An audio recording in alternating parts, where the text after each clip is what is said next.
For the Record, proudly brought to you by Coca-Cola, available across the Cayman Islands from Tortuga Distributors. Accept no substitutes. Taste the feeling with Coca-Cola. Brand Source Home Gallery, inspiring luxury. And JN Money. From abroad to yard. Fast, affordable, convenient. Doctor's Hospital. Peace of mind is important when life happens. Doctor's Hospital, always there for you. Call 949-6066. And by the STEPS 2023 National Health Survey. Visit gov.ky/steps to learn more. And Cayman Airways. Call them on 949-2311 to book your nonstop flights to Los Angeles and Panama. And Digicel, Cayman's bigger, better network.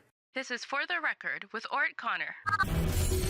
Coming to you live from Radio Cayman Studio. For the record. For the record. For the record. Hear from your government officials, independents, and the opposition on issues that matter to you. For the record. Engage in an open dialogue between residents and lawmakers. For the record. For the record. For the record. Informative, impartial, insightful. This is your talk show. 1-800-534-8255. Your calls, your input. This is For the Record. And now, your host, Orrett Connor. Good morning, good morning, good morning, O land of soft, fresh breezes and verdant trees. So fair. Today is Wednesday, the 19th day of July, 2023, right here in the beautiful Cayman Islands. We do hope and we trust that everyone had a restful, peaceful, enjoyable evening. Those of you who are on the roads of the Cayman Islands, we urge you to please be extremely cautious. Ensure that you observe the rules of the road. Remember, the life you save may just be your own. For those of you who are celebrating a birthday today, we want to wish you a happy birthday, or if you've celebrated one over the past few days, a belated happy birthday to you as well.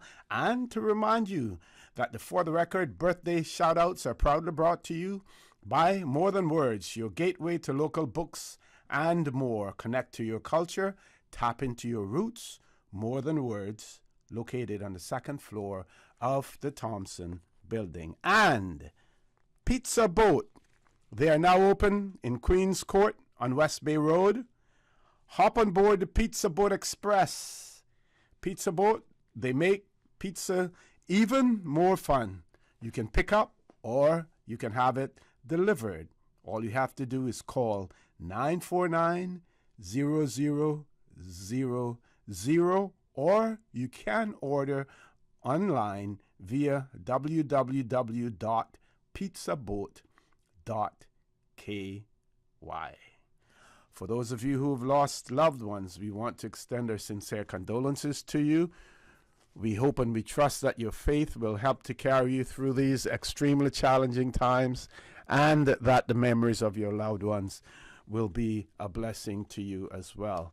And here at Radio Cayman, we want to extend our sincere condolences to the family of Mr. McFarlane Connolly, who unfortunately passed away on Monday as well. Also, the friends and the fellow cyclists, the Daybreakers group, the Gramps group, cycling group, also want to extend condolences to Mr. Andre Tahal, who lost his father yesterday as well. So to the families of Mr. McFarlane Connolly and also Mr. Andre Tahal, we want to extend our sincere condolences to you. Those of you who are ill and are either at home or at a medical facility here in the Cayman Islands or overseas, we want to wish you a speedy recovery as well. So, folks, first of all, I want to thank you for allowing Radio Cayman, and by extension For the Record, into your homes, into your vehicles, as you traverse the busy roads of the Cayman Islands, into your places of work, wherever that may be. As you know, For the Record is a show produced by the staff and management of Radio Cayman, and it is geared towards keeping you abreast of issues as they arise and play out on the local, regional, and international scene. I am your host, Orrett Connor, and you're welcome to join me every Monday, Wednesday, and Friday from 7:30 a.m. until 10 a.m. During that period, our phone lines are open. Again this morning, it is the beautiful radio voice of Miss Susan Watson waiting to take your calls. You can call us on our toll-free number provided courtesy of Flow. That toll-free number, 1-800-534-8255. You can also call us on 949-8037 and 949-6990. Email us at fortherecord, one word, fortherecord, at candw.ky. WhatsApp us, 925-3261. Follow us on YouTube by subscribing to Radio Cayman live stream. And don't forget, you can also follow us on Facebook as well. We're on Facebook as well. So first of all, let's look at the birthdays that are being celebrated today, and even look at some being celebrated tomorrow as well. Tomorrow seems to be a big day for celebrations, birthday celebrations. And to remind you that, For the Record, birthday shout-outs are brought to you by More Than Words, your gateway to local books and more. Connect to your culture, tap into your roots. More Than Words, located on the second floor of the Thompson Building. And Pizza Boat. They are now open in Queens Court on West Bay Road. Hop on board the Pizza Boat Express, folks. Pizza Boat, they make pizzas even more fun. Pick up or delivery. You do that by calling 949-0000, or you can order online via www.pizzaboat.ky. So we see today, July the 19th, Mr. Brian Arnie Barnes is celebrating his birthday. And then we have tomorrow, Thursday, the 20th of July, Mr. Langley Power will be celebrating his birthday. Miss Velma Power Hewitt also celebrating her birthday tomorrow. Miss Sasha Rankin, Mr. Justin Miller, Mr. Jeremy Archer, and Avani Ebanks, all celebrating birthdays tomorrow. And don't forget Mr. Martino Connolly. Birthday greetings going out to him as well for tomorrow, Mr. Martino Connolly. Also, we still have more of them. Like I said, it appears as if Thursday is a hot day for birthday celebrations. So Mr. Randy Smith also celebrating his birthday tomorrow. Norma Jackson Ebanks celebrating a birthday tomorrow. And Donna Dilbert, Miss Donna Dilbert, also celebrating a birthday tomorrow. If you know anyone else who's celebrating a birthday today or tomorrow, please share that information with me, and we will give them a birthday shout out right here on For the Record, which are brought to you by More Than Words, your gateway to local books and more. Connect to your culture, tap into your roots. More Than Words, located on the second floor of the Thompson Building. And Pizza Boat, now open in Queens Court on West Bay Road, so you can hop on to the Pizza Boat Express. Pizza Boat, they make pizza even more fun. You can pick up or you can have it delivered. Call 949-0000 or order online via www.pizzaboat.ky. Okay, before we go to our first commercial break, we want to share with you, first of all, some good news coming from the passport office. Actually, it's called Passport and Corporate Services office, and they have extended their hours this summer. Of course, we know that many people are traveling this summer. Everyone taking advantage of the summer. Of course, wherever you go, it's going to be hot. But after the years of COVID, now people are taking advantage of the opportunity to travel. And as a result of that, once I talk about the extended hours for the passport and corporate services, we talk a little bit about passports as well, some trivia this morning that I will share with you. So, Cayman, and you would have heard this on Radio Cayman's news or on our bulletin board as well, that the Cayman Islands Passport and Corporate Services Office, they wish to advise the public that the office will operate extended operating hours on 3 days during the week from the 18th of July, that would be from yesterday, to the 7th of September, quite a long period of time. Says the extended days will be on Tuesdays, Wednesdays, and Thursdays from 8 a.m. until 3 p.m. Normal office hours will continue on Monday and Friday, 9 a.m. to 3 p.m. They go on to say that by extending the opening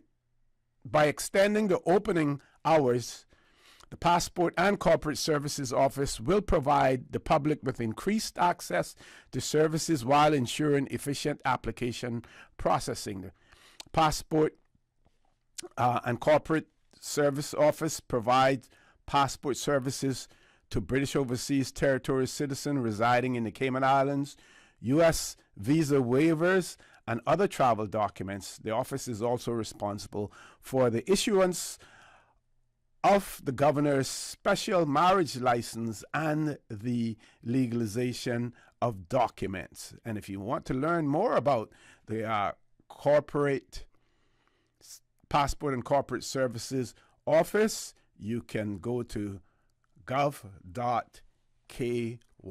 for that as well. So, a little bit more about passports. How many of you know what the most popular passport in the world is? And if you Google it, you may find something that tells you that the Japanese passport was, during 2003, actually, that the Japanese passport was topped the ranking of the most powerful passport in the world. That has changed.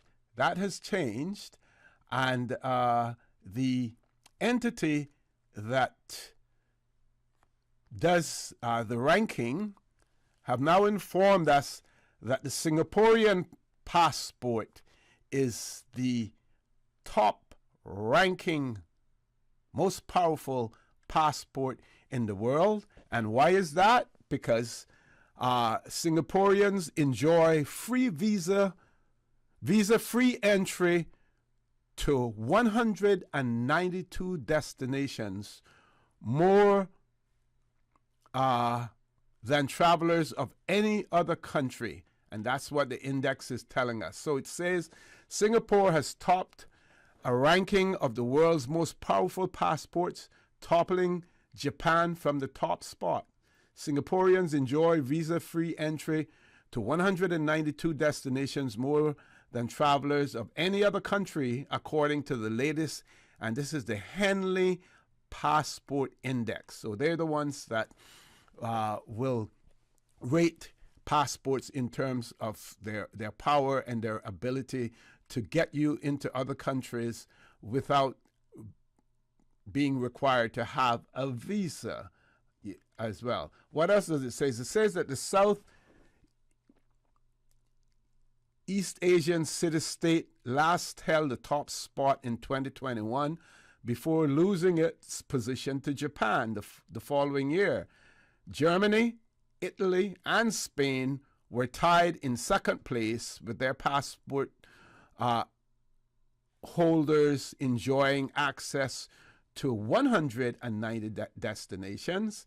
Japan, which ranked first in 4 out of the last 5 years, took the number 3 spot with 189 destinations, tied with France, Austria, Finland, Sweden, Luxembourg, and South Korea. The United States, which ranked first in 2014, dropped to 8th, its lowest position yet. So there we go with that. So the Singaporean passport, the most powerful passport in the world, replacing Japan in the top spot. So we're going to take a commercial break. When we return, we're going to talk about the British passport, which we possess, either in the form of a British passport or a British overseas territory passport. Some of us refer to it as the Caymanian passport. Well, let me tell you something. There's not much Caymanian about the Cayman, the passport that we call the Cayman passport. It's a British overseas territory passport. It is issued by the United Kingdom government. We are a possession of the United Kingdom, so we do not have our unitary or singular identity. It is a British overseas territories passport, and it represents the Cayman Islands, which is one of the 14 overseas territories that are controlled by the United Kingdom. Folks, with that, we're going to take our first commercial break. Please stay tuned for the record. We'll be back shortly.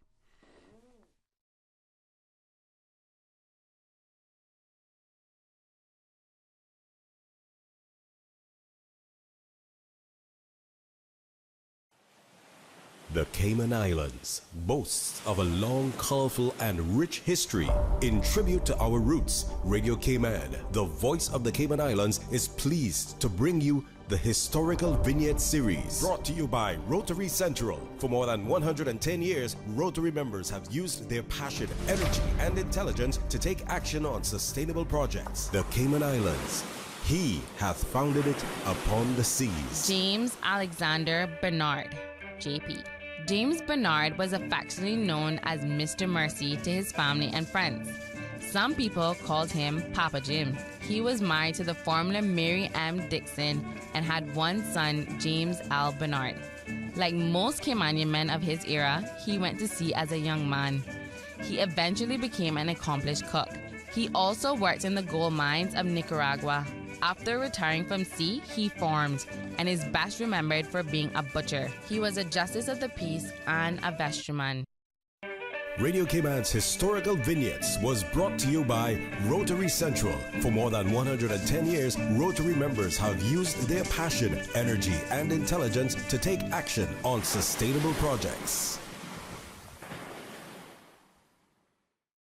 Since 1993, Rotary Central has worked diligently each year to provide quality bus shelters to our community. A traveling convenience to our school children, the elderly, young people going to work, guest workers, and visitors using the public bus. We, Rotary Central, help you, our advertisers, make it happen. Your marketing dollar travels a far way. Positioning your message, your product, your services, your presence in over 83 bus shelters. Every dollar you spend, every advert you place helps to build another bus shelter, providing modest comfort for Cayman travelers. Reserve space now on the only billboard medium in the Cayman Islands. Email rotaryshelters@gmail.com. rotaryshelters@gmail.com. The Bus Shelters, a partner in community convenience. Another inspiration program by Rotary Central Cayman Islands.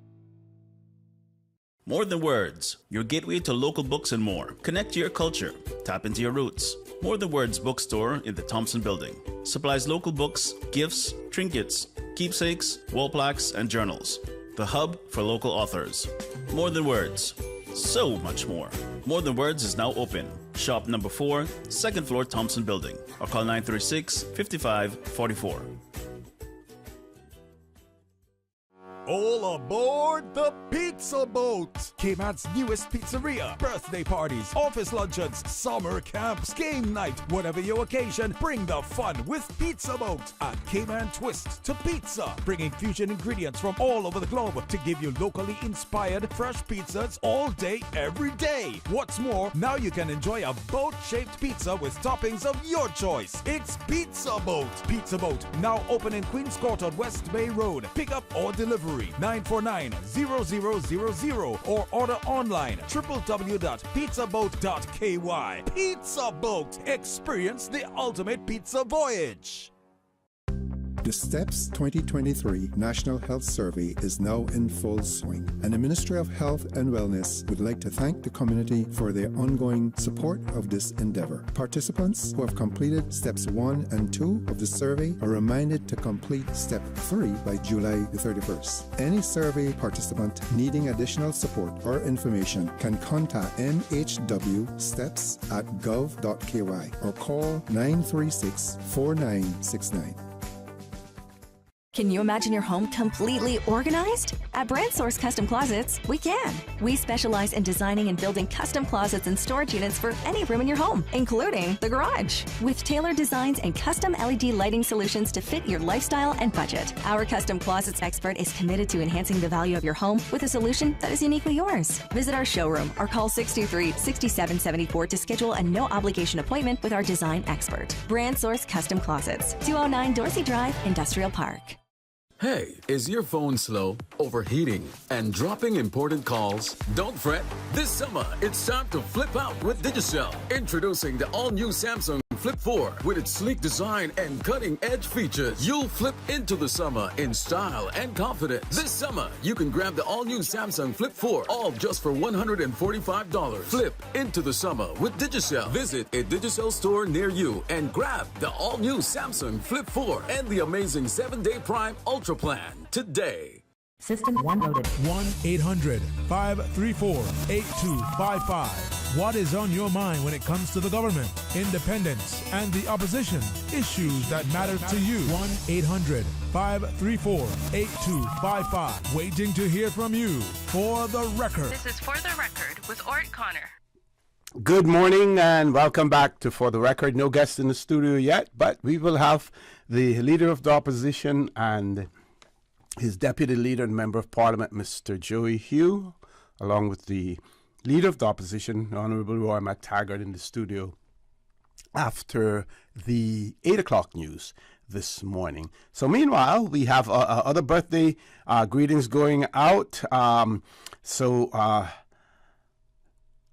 Miss Ruth James wants to wish her daughter, Vernicia Parchment, a happy birthday. She's celebrating her birthday today, so the birthday greetings are coming from mother, Ruth James, her sister and family, brothers, and their family as well. Also, happy birthday,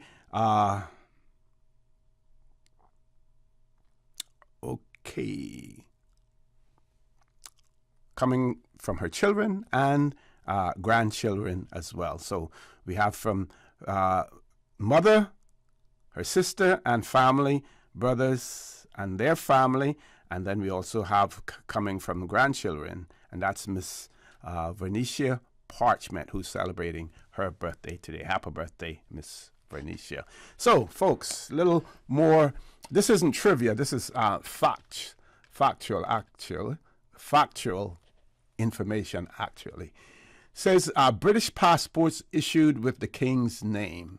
And if you're interested in reading, you can go on BBC News, Google new British passports. And it says that the first British passports issued in King Charles's name are being released this week. And that is what the Home Office in the United Kingdom is telling us, that they will be issued this week. So if you have applied for a passport and it is being issued from this week on, then it is likely to say His Majesty rather than Her Majesty. So rather than trying to explain it in my own words, I will just simply read the article to make sure that I get it right. It says passports will now use the wording, and I quote, His Majesty, with the era finally ending for passports using Her Majesty for the late Queen Elizabeth II. The last time that His Majesty appeared on a passport was in the reign of King George VI, which ended in 1952. 5 million passports have been issued already this year, 5 million, under the name of the late Queen. The one person who will not need a passport is the King himself. And why is that? By convention, the monarch does not have to carry a passport to travel. And why is that? Because it is a document issued in his own name. So because it is issued in his own name, it is not necessary for him to carry, to be issued with a passport or to carry one. Goes on to say that the updated passports are the latest stage in the gradual transition in reigns, with stamps and some coins now carrying the king's head. Banknotes will begin to change next year. The article goes on to say that since the late Queen's death last September, there has been a steady process of switching to images and insignia of the new king, with an emphasis on using up existing stocks rather than having an abrupt change. It will be the same for passports, with any existing supplies with Her Majesty being used until they run out, alongside the arrival of the new version.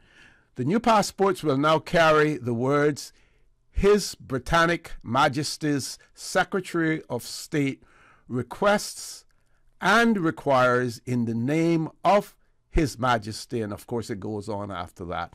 But this phrase is just shared with you to show you where the change will occur. It says, but the previous Her Majesty passports will also continue to be valid until they expire. So if you have a passport that says Her Majesty, you continue to use it. It will still continue to be valid until it expires. Says the Home Office Secretary, Suella Braverman, who is much more famous for other things than passports these days, refugees in Rwanda, I can think about, she says, for 70 years, Her Majesty has appeared on British passports, and many of us will not remember a time when she did not feature. Today marks a significant moment in UK history.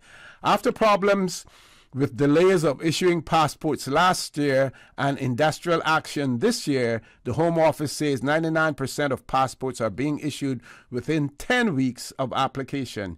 UK passports in their modern form with photo and signature have been issued since 1915, with the first security watermark being added in 1972 and machine-readable passports introduced in 1988.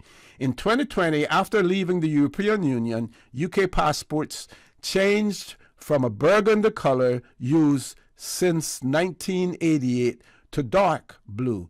This was described as returning to an iconic, quote-unquote, iconic blue, which prompted arguments on social media, even over the color of the new and old passports, with debates over whether the pre-EU and post-EU versions were really blue or black.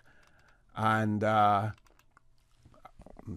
was grateful to share that information with you. So after this week, passports that are issued, if they have already used up all of the passports, the British passports that say Her Majesty, and that includes the British Overseas Territories passports, they will now have His Majesty. I also want to give kudos and a big shout out to what we call the passport office here in the Cayman Islands, but is officially known as Passports and Corporate Services. Give them a big shout out for the great job that they do in the passport office as well. We know sometimes that it can be frustrating for applicants, but we should always bear in mind that when you're required to produce particular documents, those are not decisions that are made by the passport staff here in passport office staff here in the Cayman Islands. Those are requirements, and what they're really doing is that they're by ensuring that you have the required documentation, they're ensuring that you don't encounter any delays in your application. So big kudos, big shout out to the Passport and Corporate Services staff. We know sometimes that you catch a little flack for what you do, but you are only doing your job as well. Folks, top of the hour, 8 o'clock news. Please stay tuned for the record. We'll be back immediately after the 8 o'clock news. Thank you, Mr. Connor. And studio time now by Price Right is 8 o'clock. Summer is heating up. And Priced Right is sizzling. Splash down into Priced Right Sizzling Summer for a chance to dive into our prize pool worth over $2,000. Between now and July 31st, your purchase of $100 or more gives you a chance to compete for one of 20 prize packs with the best summer electronics and home goods. That'll be sure to keep you cool and your summer hot. Promotion only valid at Priced Right at the Airport Center. For more info, go to fosters.ky/Priced Right Summer. Summer better for less at Priced Right. Follow Radio Cayman on Twitter. All the latest information, breaking news, community events, and more. Follow us at twitter.com/Radio Cayman. The 8 a.m. news is brought to you by ValueMed Pharmacy. Save time and order your prescription refills online at value-medpharmacy.com. VALU-medpharmacy.com. For today's biggest news. Radio Cayman, the voice of the Cayman Islands. With your latest news, I'm Carsley Fuller. Potential changes in store for the country's pension legislation. At their July 11th meeting, Cabinet approved the issuance of drafting instructions to amend the National Pensions Act. While there, they also gave the green light for the publication of the consultation draft of the updated National Energy Policy 2023 through 2050, which, when published on the Energy Policy website, will initiate a 30-day public consultation process. The go-ahead was also given for drafting instructions to amend the Labor Tribunal members' remuneration regulations. Cabinet allowed the issuance of a coastal works permit for the construction of a private dock with Cabana Offshore in North Sound near Patrick's Island. Finally, there were a number of appointments approved. Dwight Marin as a member to the Labor Tribunal, Ryan Charles as Deputy Chair of the Labor Appeals Tribunal, and Nova Hall as Chair, and John Harris as Deputy Chair of the Refugee Protection Appeals Tribunal. The full summary can be found online at gov.ky. Her Excellency, the Governor Jane Owen, has a new perspective on the Cayman Islands after touring with the Royal Cayman Islands Police Service's air operations this week. More from Radio Cayman, Shanda Gallego. The Air Ops team met with the governor and shared highlights from their day-to-day operations and special missions. The Air Ops unit provides a number of services to the Cayman Islands and the Caribbean region, including surveillance, medical evacuation, and disaster relief. Governor Owen inspected both helicraft before taking off for a short tour of Grand Cayman. Shana Gallego, Radio Cayman News. And the Cayman National Cultural Foundation Summer Arts Camp is unquestionably a cultural immersion, including everything from learning to play the steel pan to making old-fashioned rag rugs. Radio Cayman's April Cummings stops by the camp to find out what the kids have been up to. My name is Janine Moss, and I work for Cayman National Cultural Foundation as the Arts Administrator. Okay, so tell me what's happening here. This is part of a series of camps. It is. So this summer we have the summer camp on through CNCF. It's been for 3 weeks. And the students are coming and they're learning steel pan, coming to do arts and crafts like the rug ragging with Miss Edie, some dance, some drama, some art, and a few different heritage activities at the Harcourt Theatre. And today we're on location at the Mind's Eye Miss Lassie Centre. It seems like a lot of work, but a lot of fun. Exactly. A lot of work in planning and for the wonderful staff members that are here and making sure the children are occupied. But all of them go home tired and happy at the end of the day. So it's definitely worth it. A lot of fun, a lot of learning about culture, heritage, and a lot of just having fun in summer, meeting new friends and learning new skills. Visit artscayman.org for more information. Now with a check of international news, here's the BBC, which will take us out of the newscast. I'm Carsley Fuller from Radio Cayman's newsroom. BBC News with Emily Thomas. The leader of the party that won Thailand's general election in May, Pita Limjaroenrat, appears to have been blocked from becoming the country's next prime minister during dramatic events in Parliament. The Constitutional Court initially suspended him as an MP, and a second vote on whether he should be Prime Minister has now been stopped. A 3-day strike has started in Kenya, with protesters throwing rocks at police and burning tyres. The demonstration on cost of living and tax hikes. The head of Britain's Secret Intelligence Service says Russians who oppose the war in Ukraine can join his agency in working to end the conflict. Richard Moore said some Russians had already contacted MI6 and were cooperating with it. The South African President Cyril Ramaphosa has confirmed that Vladimir Putin will not attend the BRICS summit in Johannesburg next month. Russia will be represented by Foreign Minister Sergei Lavrov. The nephew of the Chechen leader Ramzan Kadyrov has been appointed to run the Russian subsidiary of the French multinational Danone. The Russian government took control of the company this week under new legislation allowing it to seize foreign-owned assets. Taliban guards in Afghanistan have broken up protests by women against the closure of beauty parlours. Water cannons were used, and some protesters say they were tasered. The United Nations Food Programme says lack of funding has forced it to cut assistance to nearly 120,000 Syrian refugees in camps in Jordan. The majority of them have no work. BBC News. The 8 a.m. news is brought to you by ValueMed Pharmacy. Save time and order your prescription refills online at value-medpharmacy.com. VALU-medpharmacy.com. Are you tired of waiting in long lines at the pharmacy just to fill a prescription? If what, child, let me tell you. Well, now you can save time and money with ValueMed's online prescription service. Visit ValueMed's new website, valrx.com, and click the Refill Subscriptions button. Fill in your information and choose your preferred pickup location. Or email your prescription refills for ValueMed Walkers Road at rx-wr@valrx.com, and for ValueMed in Boddentown, email rx-bt at valrx.com. Say goodbye to the hassle of waiting in lines and hello to the convenience of online prescriptions with ValueMed Pharmacy. Visit valrx.com to place your orders today.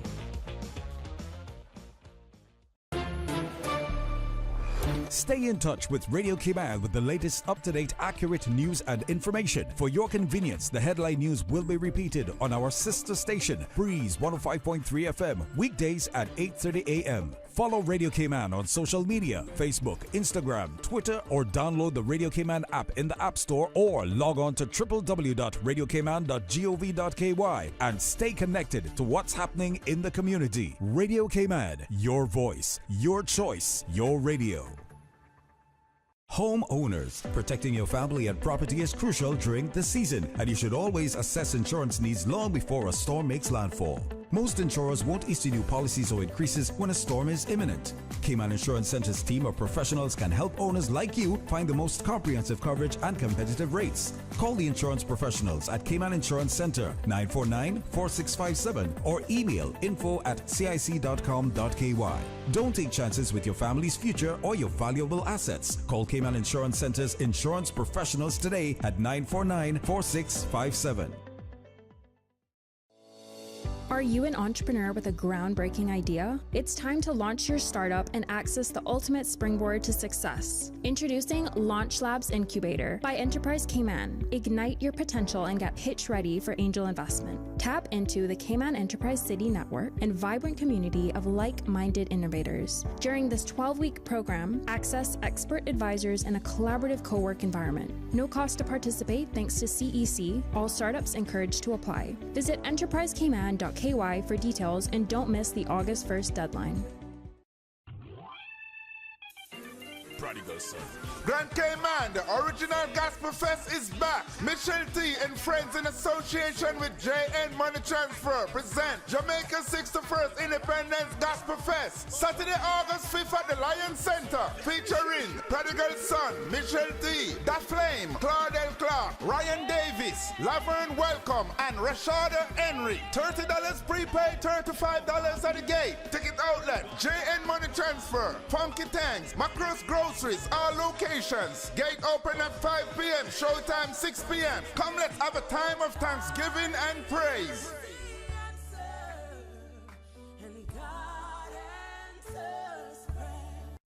The 8:12 a.m. weather report brought to you by CG Britcay, where people come first. Good morning. Let's take a look at the latest weather report. Current temperature is 86 degrees. Relative humidity is 78%. The barometric pressure is 30.03 inches and rising. The wind is out of the east at 5 knots. Overnight low temperature was 84 degrees. Synopsis indicate isolated thunder showers are expected across the Cayman Islands over the next 24 hours as a tropical wave moves over the northwest Caribbean. The wave is expected to move west of the Cayman area by tomorrow evening. High real field temperatures of over 100 degrees Fahrenheit during the day and over 90 degrees at night are expected to continue over the next few days. Radar images show isolated showers in and around the Cayman area moving west. Now the forecast for today calling for partly cloudy skies, becoming cloudy at times, with a 40% chance of showers and possible thunder. Temperatures today will be in the low 90s with a heat index of 105 degrees Fahrenheit. Winds will be east to southeast 10 to 15 knots with higher gusts, and seas will be moderate with wave heights of 3 to 5 feet. Pretty much the same for tonight, partly cloudy skies with a 30% chance of showers and thunder, and temperatures falling to the mid-80s tonight. Winds will be east to southeast at 10 to 15 knots, and seas will be moderate with wave heights of 3 to 5 feet. Today's high tide will occur this morning at 10:16, low tide this afternoon at 4:22, and a high tide again tonight at 8 minutes past 11. The sun will set this evening at 4 minutes after 7 and will rise tomorrow morning at 5:58. And the outlook is calling for similar weather conditions through Friday evening.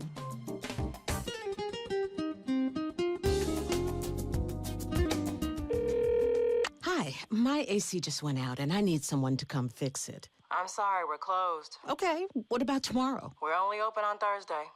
And we're fully booked. Have anything next week? No. Okay, when can you send someone out? The 22nd is open. I'll take it. Of December 2023. With the best medical cover for your dollar, we're like an AC technician who isn't too busy for you. CG Britcay. Good like that. The 8:12 a.m. weather report brought to you by CG Britcay, where people come first. During these unprecedented times, Radio Cayman, the voice of the Cayman Islands, is pleased to bring you the Cayman Strong Series.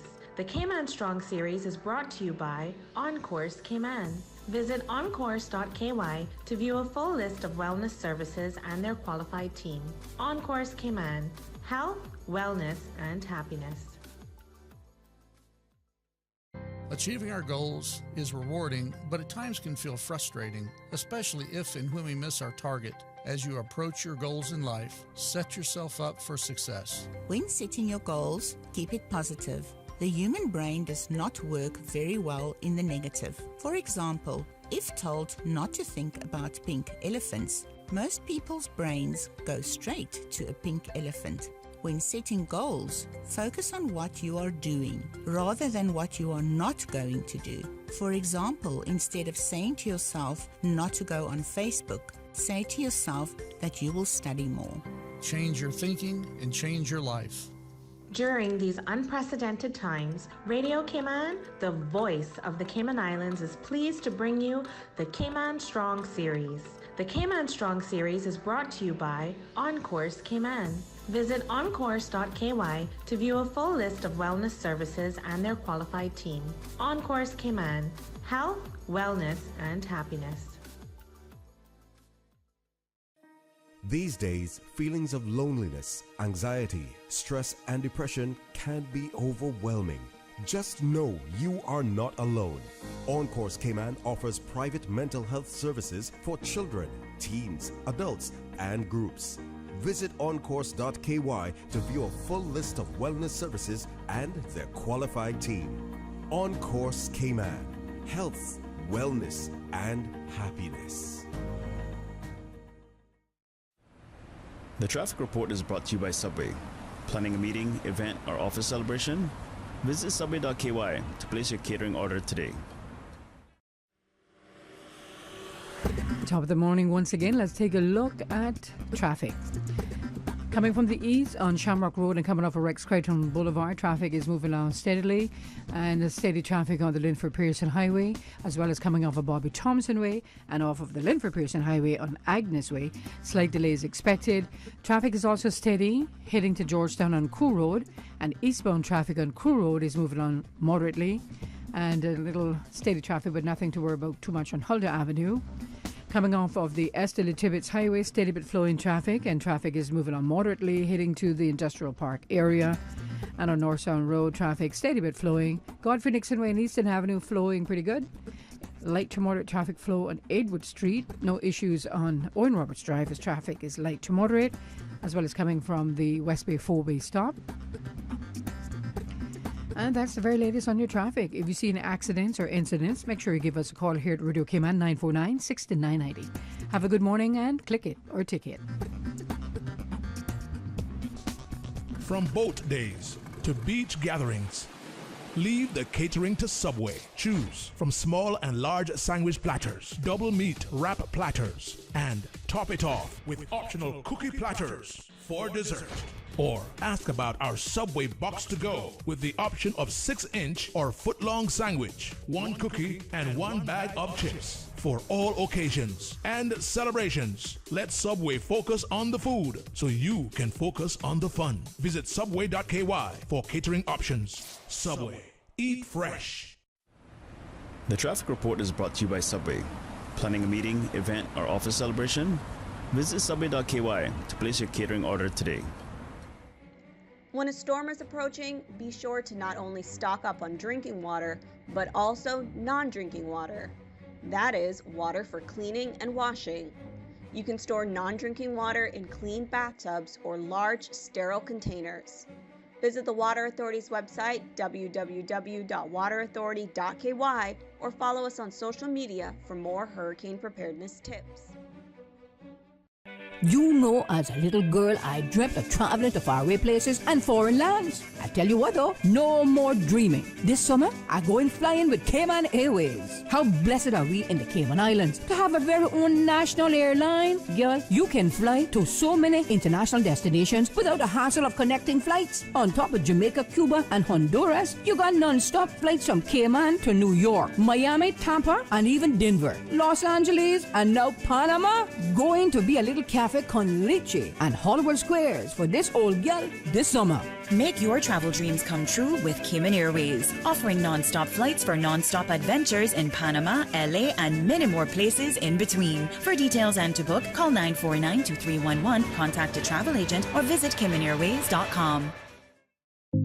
CUC Advisory. Customers are advised of a scheduled outage on Wednesday, July 19th between 9 a.m. and 1 p.m. for Hope Drive, Strawberry Drive, Optic Way, and Wicker Lane off Smith Road in Georgetown. For more information, please contact CUC's customer service team at 949-5200 or email service@cuc.ky.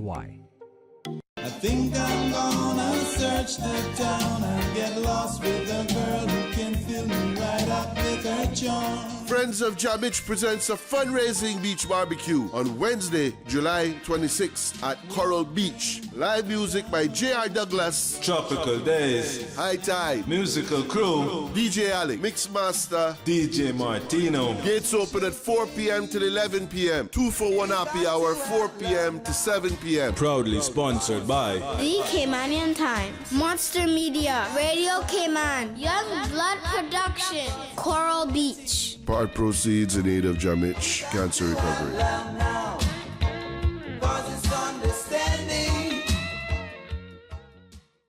For the record, with Orrett Connor. Initiating system. For information that matters.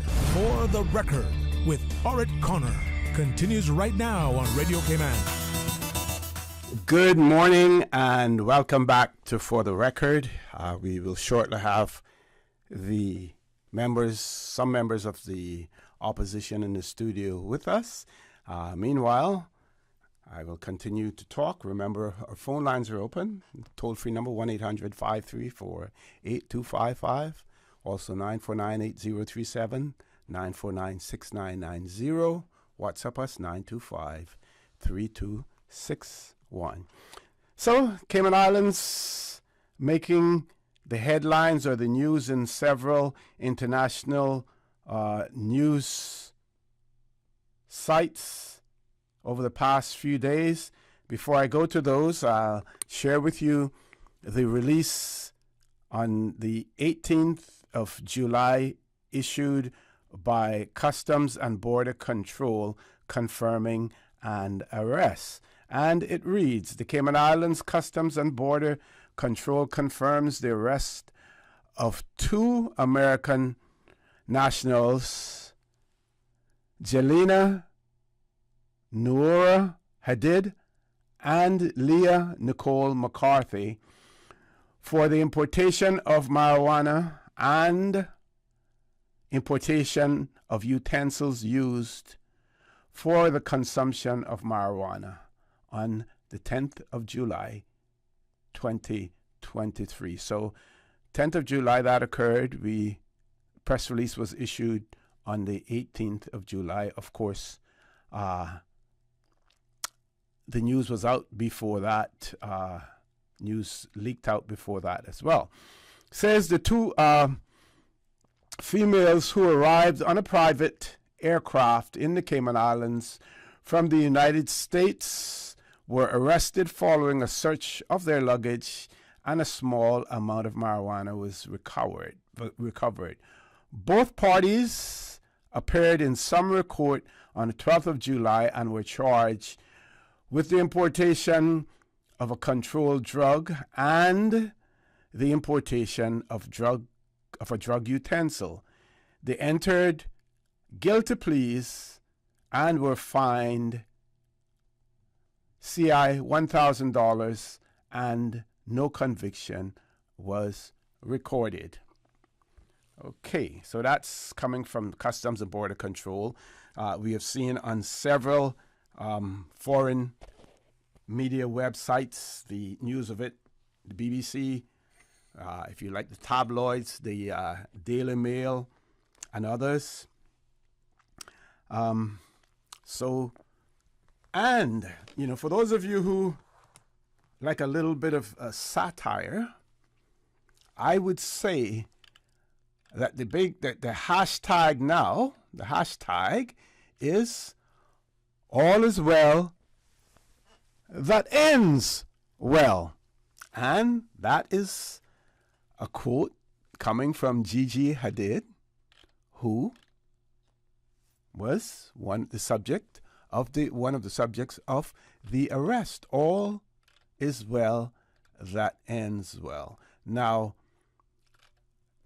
this case highlights again and brings into question whether or not we have in the Cayman Islands 2 systems of justice.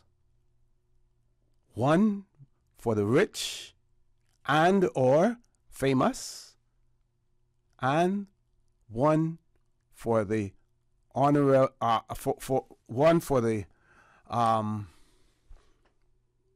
normal Joe Blow or Jane Blow. Those who can't afford the top flight lawyers, or may not even be able to afford a lawyer at all, and may then have to apply for legal aid. Now, I think what needs bearing in mind, and I don't have Dr. Macfield with me this morning, but the justice system, the judiciary, they can only adjudicate on what is brought before them, also when it is brought before them. So there are persons who are questioning if this were a Caymanian, number one, would they have been so quickly taken to the courts? Even before that, would they have been granted bail? Number two, would they have had their case adjudicated so quickly? Would they have had no conviction recorded? And then some are asking, if it were other nationalities, some from our neighboring countries, would they have allowed to remain in the Cayman Islands after their no conviction recorded as well. And I would just say to you that when I was chief immigration officer, there was a very, very rich lady, American lady, who had a cosmetic company that was eventually acquired by one of the large cosmetic firms. That person owned huge swaths of property in the Caibo area, traveled on her private jet, had at least a dozen, maybe even more, adopted children that traveled with her. As a matter of fact, there were some airport authorities who were wondering whether or not this person was actually involved in people smuggling and child smuggling, but they were all legally adopted children. She had a young boyfriend who was of Indian extraction, that's U.S. American Indian, and he had a conviction in the United States and was not allowed to, even with her money, was not allowed to travel to the Cayman Islands. Every time on Christmas or whatever occasion that they were coming here, she had to obtain an entry permit from the governor in cabinet or the governor in council, allowing him to come into the country. That's the only way that he could come in, because he was persona non grata as a result of his conviction. So those questions are being asked, whether or not we have a dual system of justice. And like I said before, the judiciary itself, the judges, can only adjudicate what is brought in front of them as well. We have two callers we're going to try to cover before we go to our break. First caller, good morning. Welcome to For the Record. Good morning, caller. Welcome. Good morning. Hello? Yes, good morning. Go right ahead. Yes, good morning, Mr. Orrett Connor. Good morning, sir. Yes. Well, a few days ago, I read a report in the newspaper concerning off-rig. And in that report, he made a statement saying that after the government signs a contract with CUC, whatever increases are made and is in agreement with the contract, there's nothing off-rig can do about it. So actually, when it comes to off-rig, helping us in controlling the utility bills coming from CUC, it's actually nothing they can do. Are you aware of who entered into the contract? Is it off-reg and CUC, or is it the Cayman Islands government and CUC? Well, of course, that's what I'm saying. It's the government and CUC. Okay, so but off-rig is not able to do anything about the increases of utility bills once the contract has already been signed. Doesn't so that means off-rig is actually useless. But how can off-reg have any control over the terms and conditions of legally binding contract? How can they override that? Unless there's some provision in that contract that gives off-reg the authority to do that. That's what I thought off-reg was there all about. Before the contract is signed, I thought they had something to say during the contract. No, they're the regulator. Yes, but being that they have the knowledge of this thing more than anyone else, it seems, I thought they would have had a lot to say in this, in whatever contract was signed also. Okay, yeah, I can't. If that's the way you thought, that, it may be different than the way you thought, I should say. Thank you very much. Thank you very much, caller. Let's grab the next caller. Caller, good morning. Welcome to For the Record. Good morning, Mr. Connor. How are you today? Good morning. I'm fine. How are you? Not bad, thanks. I just wanted to comment with respect to the Gigi Hadid situation and how she basically got off with a hand slap. Yes, we do have a dual system here whereby the rich and elites and the famous, and they get treated a whole lot differently when they breach our laws and come into our country and break our laws. I mean, you're supposed to be this highfalutin supermodel. Don't you research the country you're going to visit to ensure that you're not bringing something into that country that's illegal? Or that's Even why you if have support staff to do as well. If you, you know, yeah. Exactly. Exactly. And I mean, even if it's medically prescribed for you, you still need to have some sort of documentation to prove that. And I don't think she did. And I don't know if it was the actual buds that she brought in or if it was an oil. They didn't really describe what it was. They just said it was marijuana. So and if it was the actual buds of the marijuana plant that she was brought in, then yeah, that's completely illegal. And everybody knows that. And we can see that we do have a dual system here, Mr. Connor, because you would know. With the matter with Mr. Balika Samamba. Look at how he's been treated by our judiciary. And in total disregard for the man's rights to a fair and impartial trial. He was totally abused in our courts by magistrates or justices. And, you know, when I see things like that, I wonder why is it that we do not have a commission of sorts in place to review all rulings coming out of our courts. They should not be final. They should be reviewed. And if, for example, there are matters right now where people are on bail for almost 2 years, still have not gotten any kind of resolution to that. Just police bail for almost 2 years.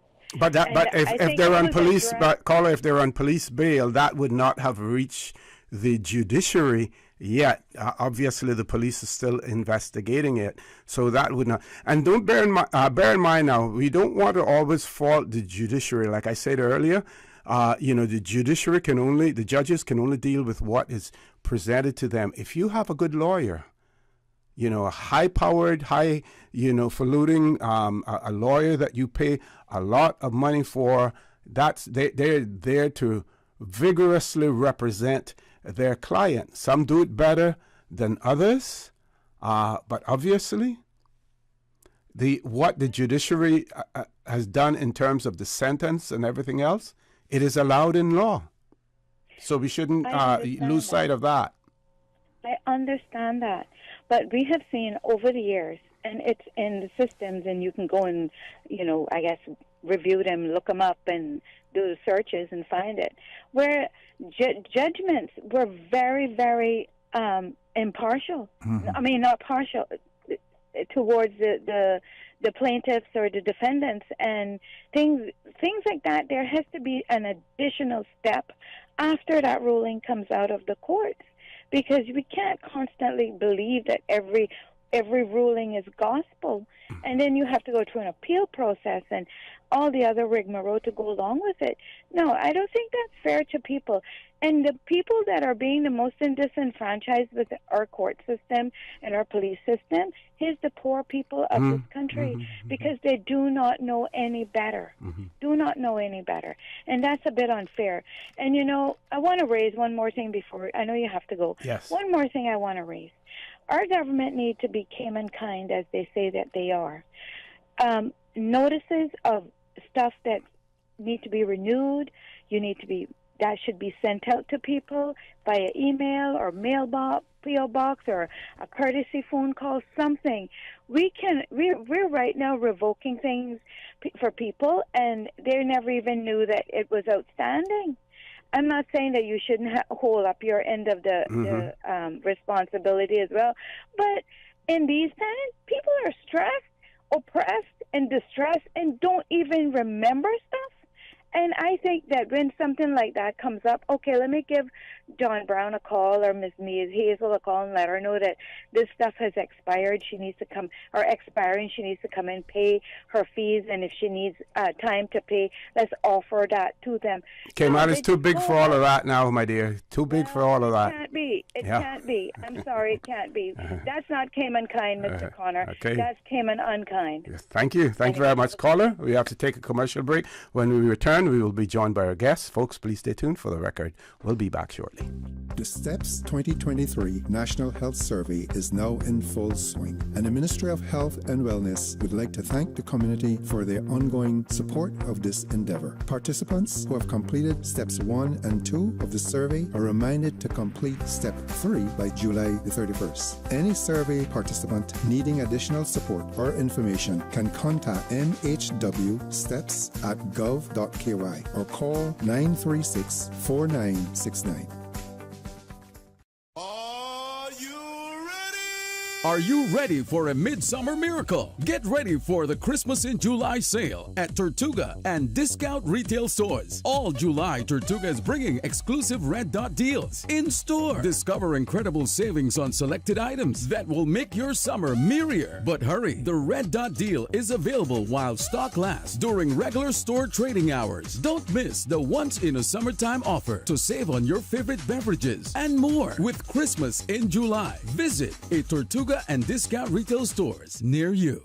Yo, big up Massive. Summer is here and Digicel got the vibes flowing straight to Jamaica. That's right, me people. Digicel has a sizzling offer for you. Top up for your loved ones in a Jamaica and you get a chance to win the ultimate trip to the land of sun, sea and good vibes. To enter for the free trip to Jamaica, just send top up to your loved ones back home with Digicel and you automatically qualify. Remember, the more top up you send, the higher the chance you win. So make sure you don't miss out on the fun. Me people, get the summer vibes flowing with a top up for your loved ones with Digicel and get ready for a trip of a lifetime.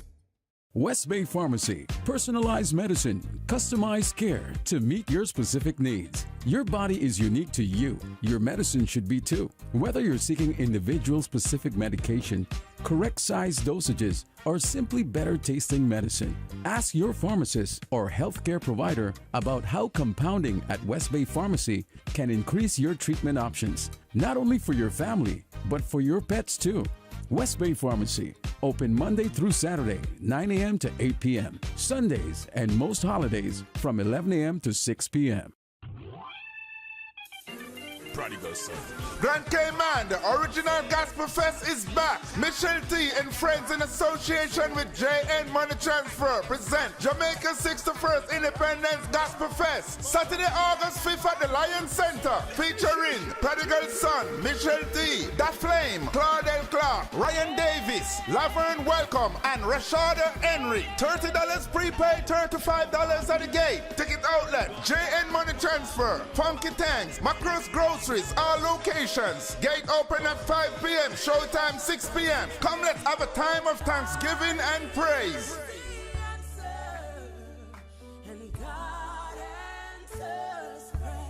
System 1 loaded. 1-800-534-8255. What is on your mind when it comes to the government, independence, and the opposition?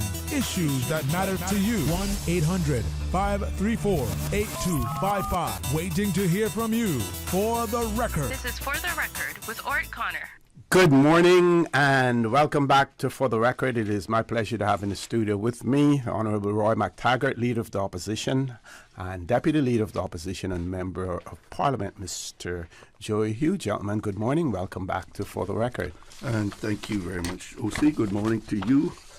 Good morning to K-Man. Delighted to be back with you again yes. This week.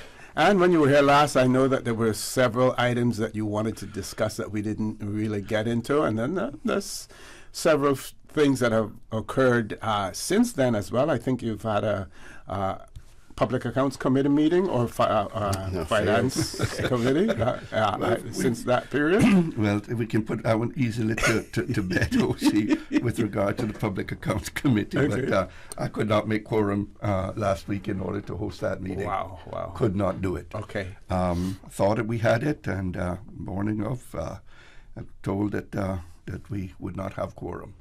So I had my members ready, but unfortunately the government members were not able to attend and to make quorum. And so that was that. But yes, there are other things I think we did want to touch on with regard to matters that we had left off and did not get to cover last time we were here with you and your listeners. Mm-hmm. But you want to have some opening comments? No, just to say good morning to everyone. All right. And Okay. welcome to be here. Before we get into anything, though, OC, I think I really want to pay tribute and shout out and big up our sporting teams who returned from the Island Games. Yes, yes. I think they turned in a very credible performance last week with regard to those games. They're basically held every 2 years, but they amassed a total of 18 medals across swimming, basketball, men's and women's basketball, tennis, and athletics.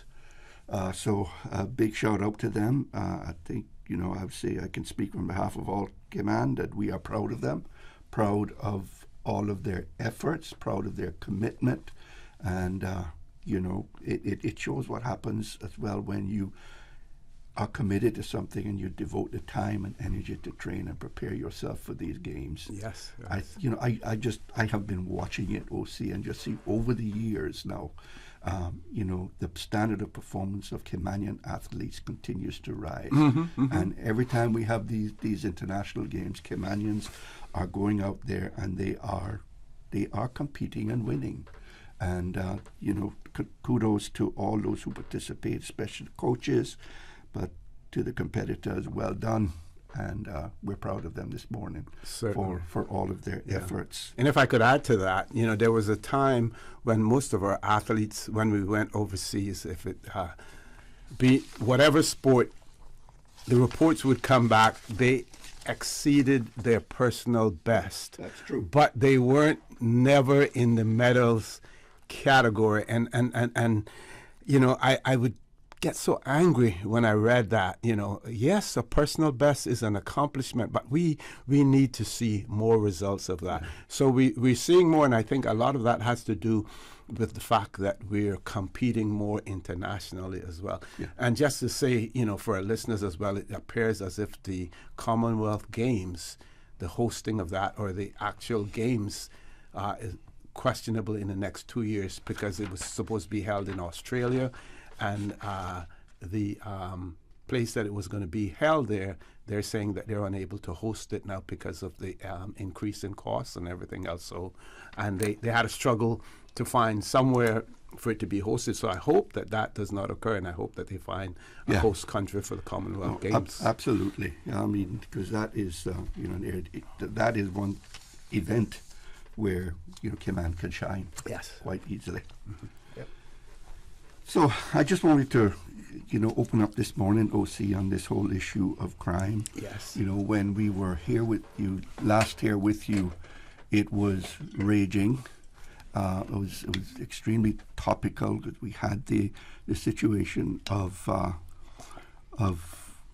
crimes several weeks previously in terms of violent crimes or armed crimes, and you had the situation where in the space of 1 hour there were three attempts.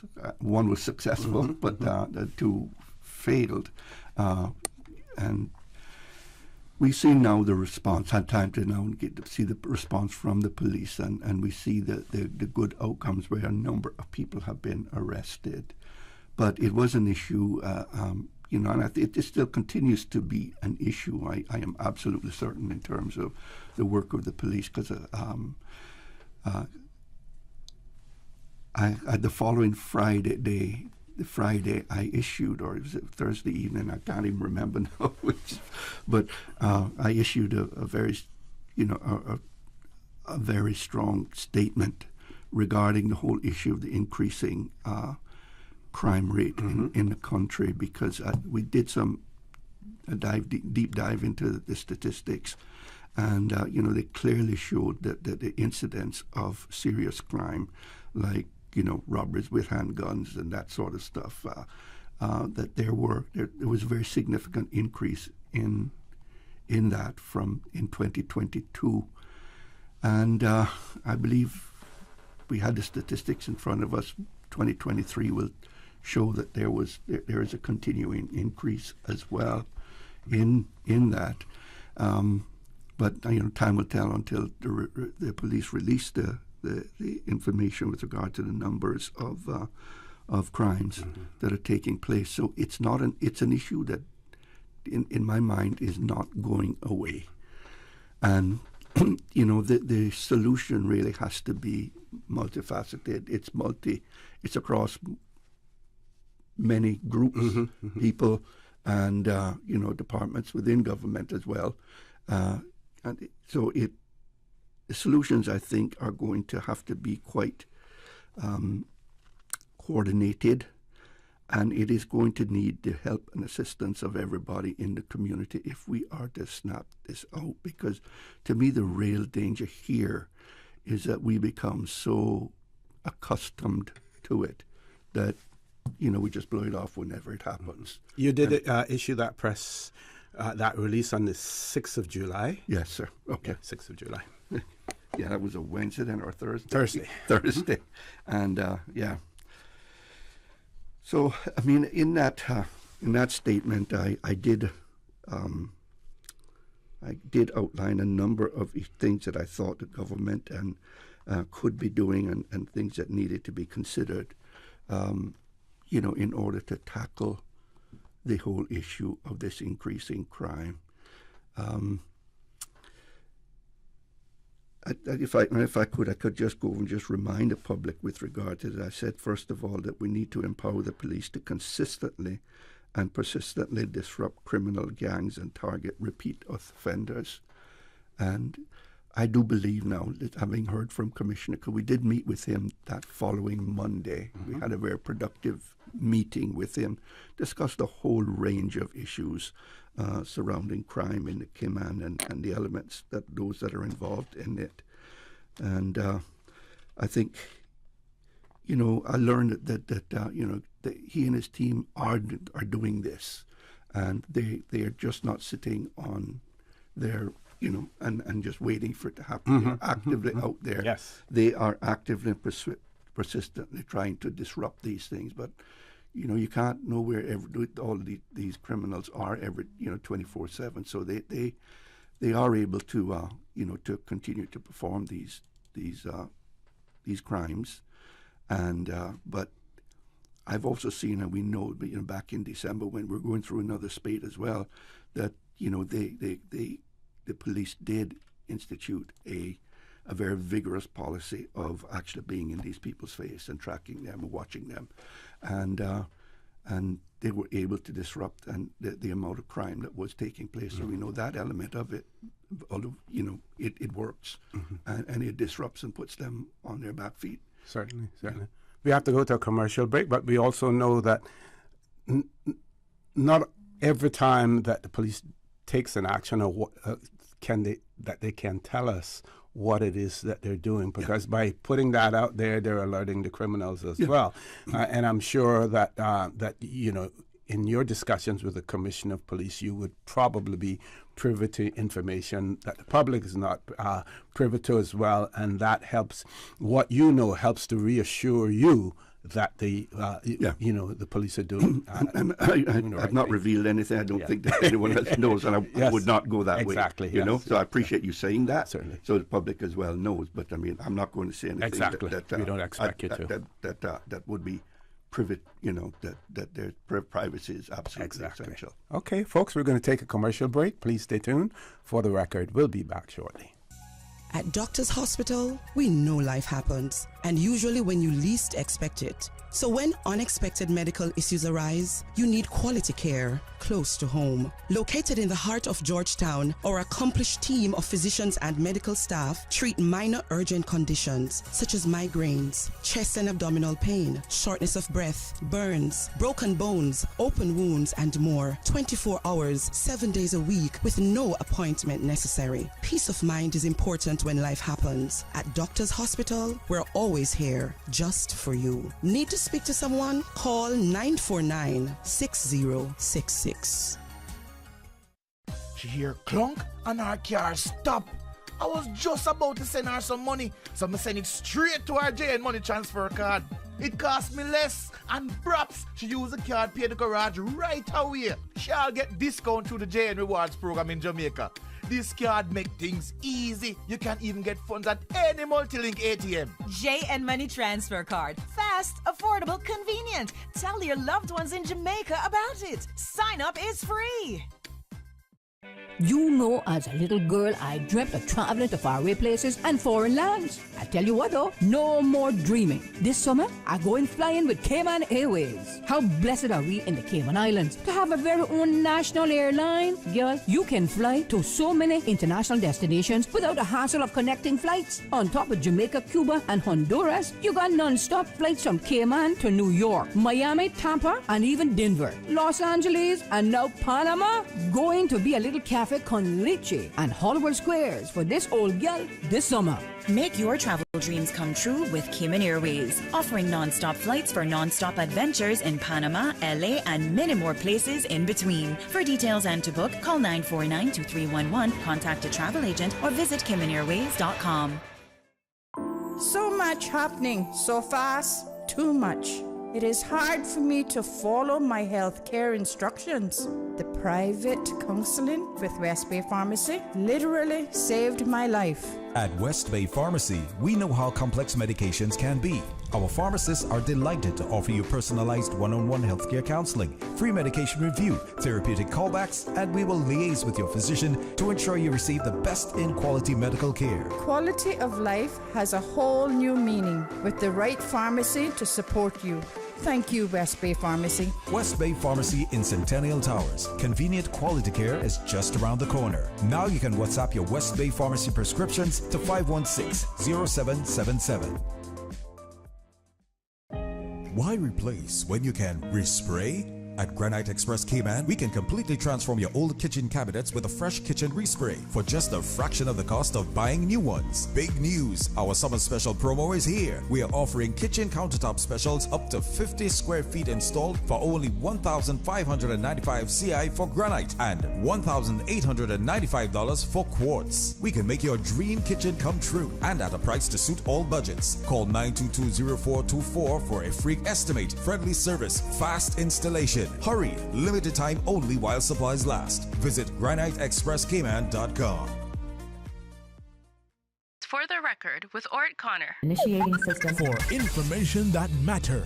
For the record, with Orrett Connor. Continues right now on Radio Cayman. Good morning. Welcome back to For the Record. In the studio with me, Leader of the Opposition and the Deputy Leader of the Opposition as well. Gentlemen, Mike's back over to you. Thank you, Josie. I'll just pick it up here again with what I was saying with regard to the situation on crime and our position and what the recommendations we made and wrap it up. But I was really glad to see the Premier finally speak up on Friday evening, and he did release a statement seeking to calm the fears of people with regard to this whole issue, and reiterated there's no tolerance policy with regard to crime in Cayman, and I thought that was positive. But I also believe it is essential that government consider the longer term things that are needed to be done in order to try and help to deal with the wider issue of crime in Cayman, and some of the recommendations we had. And this may not be this is not by any means an exhaustive list, but some of the things we believe need to be considered and done. There needs to be a holistic approach taken in terms of providing support to individuals who are leaving prison, including the provision of health assistance to them in securing employment and housing opportunities when they come from prison, are released from prison. Over the last year and a half, been assisting a lady who came out of prison, I would say roughly 2 years ago maybe, and she said they really received no assistance or no substantive assistance, and I've had to assist her to try and get some help from NAU. She has health issues that affect her, and to me it was she's just one person that had identified that could really have used some real intervention in trying to help her to make a smooth transition back into society. And she indicated to me that, it just hasn't happened. And, in my mind, too, there is an urgent need for access to mental health services and addiction support services as well. Because these people come out of prison, they seem to just get right back into their old habits very easily. And so I think there needs to be a coordinated effort and a sustained effort trying to put these programs together to assist people who are coming out of prison. Counseling support is needed, cognitive behavioral programs to help tackle criminal attitudes and beliefs, because people just don't get up in the morning and say, well, I'm going to go rob today and start to commit crimes. I mean, I think the attitudes and the beliefs they evolve over time before somebody finally takes that step to commit crime. And I think what you're seeing too now is another younger generation now of criminal that is starting to emerge in our society. So that tells me that it continues to multiply, it continues to grow, and the attitudes continue to be, fostered in the environment that we have here in Cayman. So, to me, some very sustained and consistent effort needs to be made. And I believe, we know that the criminal activity in Cayman is not. It is still. It can be managed. It can be dealt with. It's not got. To me, has not gotten completely out of control. That efforts could be made, I think, to try and rein it in. And I believe there's still time and there's still opportunity for us to do so. But I do believe we have to act, and we ought to be acting now rather than tomorrow. Yeah. So that's really where my thought processes on all of these. I haven't covered every one of the points that I made, but Premier has the my letter, and the recommendations that I put forward on behalf of the opposition, and I would urge him to take those on board, and discuss it with the powers that be in the government as to what works and what cannot work. Do you believe that this is a particular issue where you can end up with bipartisan, not only support, but bipartisan work being done so that it doesn't become a political issue, because it is more a social issue than a political one, and something that the both sides should be working hand in hand together to craft legislation to put the necessary infrastructure in place to address these issues? Yes, and the answer to that is, to me, is a clear yes. And I stated that in my very first, press release, that this is not about politics, and we stand ready, willing, and are committed to working with the Premier and the government to find the solutions and to be a part of it, rather than turning it into a political issue. This is not about politics. And, when we discuss these matters, that just simply needs to be out of the door. And we put our heads to work together to find the right solutions. And I honestly believe that can be done, and it can be accomplished. Yeah, it won't happen overnight, OC. And as the leader said, we need to address this in a holistic manner. We need to look at what are the root causes. I think the leader said that someone doesn't get up in the morning and decide to rob something, but we always would hear older people say that nobody's born bad, and there's two sides of this. We can't just sit there and point our fingers and says, oh, it's foreigners. It's not. It's our people. We see our people committing these crimes. We see them being arrested for it. They may not have the traditional Caymanian last names, but they're still ours. But on the other side, we do know that we have illegal immigrants here that come in via canoe, some that overstay. And so we need to address all of those issues. Those coming in illegally and those overstaying, I think, is an easy one to address, and that's for the CBC to look at They have a lot of work to do. Questions are asked there, controlling immigration, illegal entry into the country, as well as how are the firearms getting into the country. And that lays with CBC, and I know that they're doing a tremendous amount of work, and they just need the support, the government, the technology to do their job. But that really needs to stay in focus, and that is, the passage of illegal immigrants into the country and those who are overstaying and who are obviously not participating in legal work and may find themselves in problems. The other side of it, though, is one that's not going to happen overnight and requires a holistic approach, and that is our own people. Why are our young people moving towards a criminal activity and the thug lifestyle?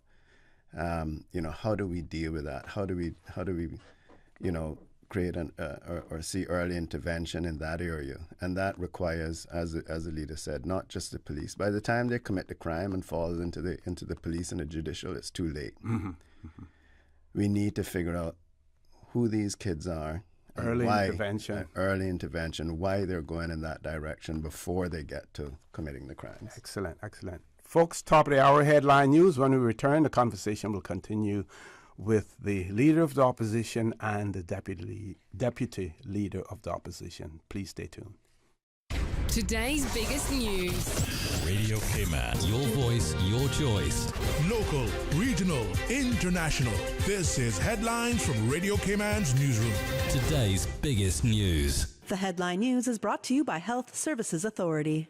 Today is the day for those looking to take advantage of the recently opened 6 megawatts of additional capacity for the Consumer-Owned Renewable Energy and Distributed Energy Resources Program. The application process opens at 10 a.m. For more information, head to cuc-kman.com.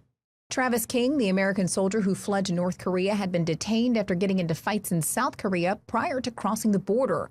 Court documents showed he'd also damaged a police car and had recently spent time in a detention facility in Seoul. The 23-year-old serviceman had been recently released and was being sent back to the U.S. when he escaped. He joined a tour of the joint security area and fled to North Korea, which has not commented so far. And more than 2,000 residents are being evacuated from 4 villages in Russian-occupied Crimea after a fire that triggered hours of explosions at a nearby ammunition depot. Russian-installed authorities also shut a stretch of the motorway that crosses the southern half of the peninsula. They did not explain the cause of the fire at the military training ground, but unconfirmed reports on social media spoke of 3 Ukrainian strikes. Those are your headlines. I'm Karsley Fuller. For the latest in news and information, follow Radio K-Man on social media, Facebook, Instagram, Twitter. Download the Radio K-Man app or log on to our website, radiokman.gov.ky. The headline news are brought to you by Health Services Authority. The Health Services Authority has over 120 world-class physicians offering the most comprehensive range of specialist services on island. Our dedicated team of professionals provide the highest quality care in orthopedics, interventional radiology, women's health, geriatrics, and a host of other specialist areas. We are a JCI accredited organization with a proven record of excellence. At HSA, we are committed to caring for you. For more information, visit hsa.ky. For the record, with Orrett Connor. Initiating system. For information that matters. For the record, with Orrett Connor. Continues right now on Radio K-Man. Good morning and welcome back to For the Record. My pleasure to have in the studio with me this morning the Leader of the Opposition, Honourable Roy McTaggart, and Deputy Leader and Member of Parliament, Mr. Joe Hugh. One of our listeners has 2 observations. One, that some of our foreign police officers, that they may be influenced by the fact that they have families in their home country and the threat to the safety of their families over there when sometimes they're enforcing the law here. And also they spoke about the fact that there are people here in the Cayman Islands have information, but they are sometimes reluctant to share that information because of the fact that they're not necessarily ensured that their confidentiality will be maintained. And I say that despite the fact that you can anonymously report things as well. In your discussions with the police commissioner, whether or not you can disclose it, whether these two issues may have been discussed as well. Yeah, those issues are quite well aware to the commissioner and to his people. I take it back. The one particular I'm speaking of is the one of the reluctance of people to come forward and give information. That has been a perennial problem for the country. Yeah. No question. And I recall I'm going back a long time now. We'll see that back in the 90s, I was president of the Chamber of Commerce when we introduced the Crime Stoppers program, and at that time we had a situation. We had it such that if you had information to give, you could do so. It was an anonymous tip line, but the calls went to Crime Stoppers in Florida. And that was the case for many, many years that it does. But I understand that that line just sort of went dead. The calls stopped coming in. And, eventually I'm pretty certain that had stopped now and as well. But I'm not 100% sure on that. I think I'm not sure what else can be done to ensure or to guarantee the anonymity of the tips that do come in, other than to provide that kind of a service. But I mean, every time I speak, and I've said it every time I made a statement on crime, if you know something, you should say something. But if you don't, you just let it go, it's just going to get big. It's going to fester. It will continue to expand and just get bigger and bigger. And that, again, I keep sounding that alarm, is a real issue, to just leave these things unchecked. We all have an obligation to ensure the safety and peacefulness of our society. And if we don't play our part, then we have no one to blame when things get out of hand. And when things, just completely blow up on us and just overtake us in this way. So everybody has a role to play here. Yeah, I think I know the police do have a tips line, an anonymous tip line as well, and I do believe that perhaps it needs to be more focus on publicizing these things. And we did have a long discussion with the commissioner about how can they better interact with the public, even through social media and stuff. We see it happening in other social media platforms where the public are sending information all the time. So, I think that's one of the things that they could do a little bit better is getting the word out there, making it easier for people to interact with them, to get information to them. But yeah, it is. I mean, that's key to policing. Getting information from the public that is key to policing. That is key to solving crimes. There's only so much that forensics can do and that sort of stuff. They need people to come forward. And you look at, I was thinking this morning before coming here, I mean, you remember during COVID, you went outside to take your garbage outside and everybody reported. Yes. And because nobody wanted to catch COVID. So why is this person out there? This person shouldn't be out there. And I mean, the tips, the police hotline was blowing up with tips on people breaching COVID regulations. Yep. Well, I don't think this is much different. Because you could catch COVID and you were afraid that if you caught COVID, you could possibly die if you had underlying conditions and stuff. But crime can get to you in the very same way. It can get to your loved ones in the very same way. So, I think I would like to, again, as the leader said, if you see something, say something and find a way. There are hotlines or speak to your pastor. You must have at least one policeman that that you trust, that you can provide information to. Yeah. Now, we see more and more of people wanting to be incentivized to give information. Are they given a reward? Or I want a reward. How do we get people to remove themselves from that type of mentality and think about the mere fact that whatever they're doing is helping to protect them because they're part of this society as well. I don't know. It has been, that's something that's been, I guess, from as far back as time. If you think about wanted posters with a big reward stuck on it, that's always been there. And I do think that Crime Stoppers still exist, and you're still eligible for rewards. I was involved in Crime Stoppers at one time, also as a past president of the chamber, and I do remember it was quite active, and they were very not, I would say a small percentage of the person that called in tips actually continued to inquire and proceed to receiving the reward. So I know that at the time when people were actively, and I don't know what the numbers are now, at the time when people were actively providing tips, they weren't specifically doing it for the reward. Very, very. I can't remember the numbers, but the percentage of persons that followed through for the reward were very small compared to the amount of tips. Yeah.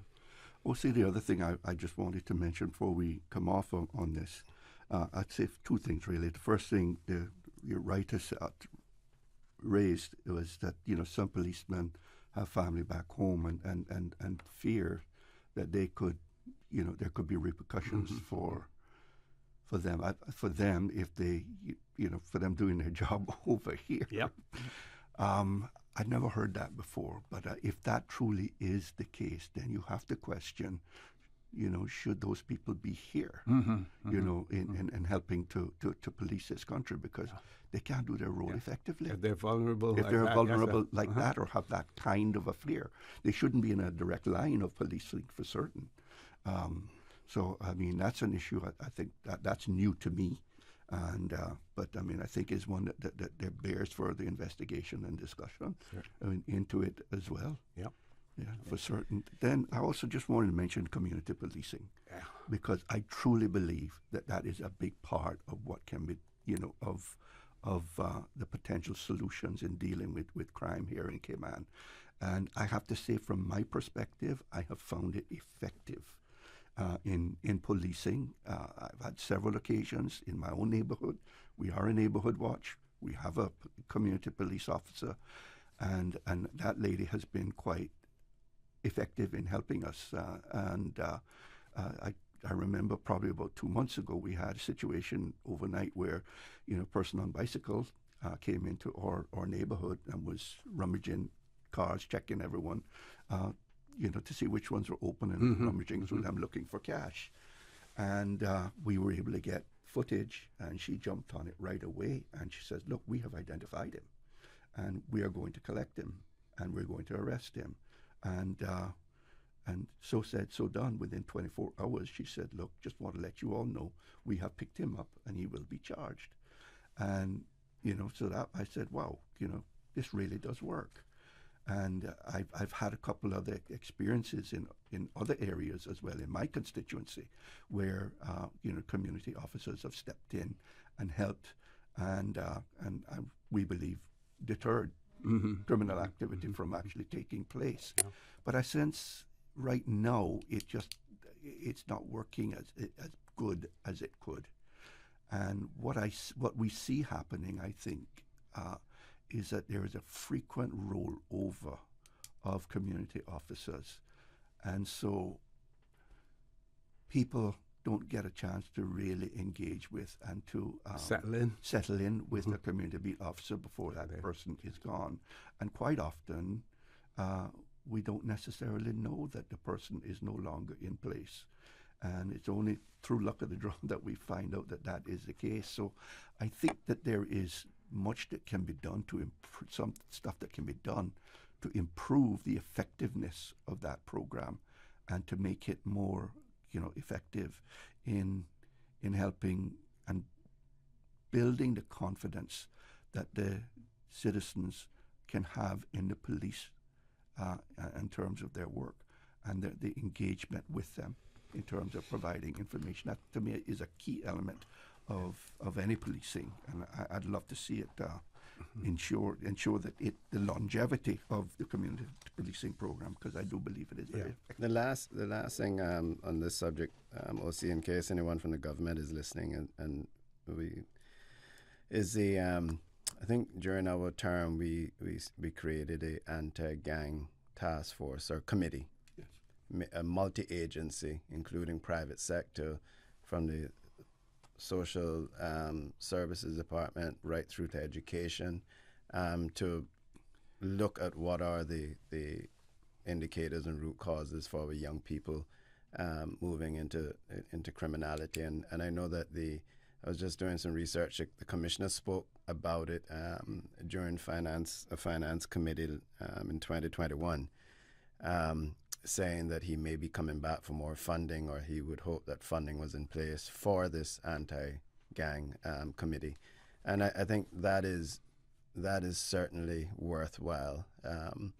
If they want to call it and change it from anti-gang, because I think the gang issue was when we first formed this was a major issue, may still be, but I think that is key. As I said earlier, for getting this committee going, I think that the committee has been appointed. Everything should be there. It possibly could still be meeting. I don't know. I just haven't heard anything about it, but it's certainly something we as an opposition would support. And perhaps we will see in this upcoming budget some funding for that. Yes. Okay, we're going to take a commercial break. Folks, please stay tuned. For the record, we'll be back shortly. There you go, sir. Thanks for choosing JN Money Transfer. Boy, thanks to JN Money Transfer, I can stay right here in Cayman and pay mama bills back home in Jamaica. Her water, light, phone and other bills never late. Every month I pay everything in one place. Make payments to over 30 companies in Jamaica through JN Money Transfer. Fast, affordable, convenient. Call 1-800-744-1163 for details. Your dream home starts with a vision, and often inspiration is at the heart of that vision. Brand Source Home Gallery's in-house designers are here to help bring your vision to life. Whether you're remodeling or building a new home, Brand Source Home Gallery is your one-stop solution. Explore their kitchen cabinets, sinks, faucets, bath fixtures, tubs, vanities, and more. Let Brand Source's designers help and inspire you with your next project. Call 623-5000 and schedule an appointment with a design expert at Brand Source Home Gallery, Dorsey Drive, Industrial Park, serving Cayman for 50 years.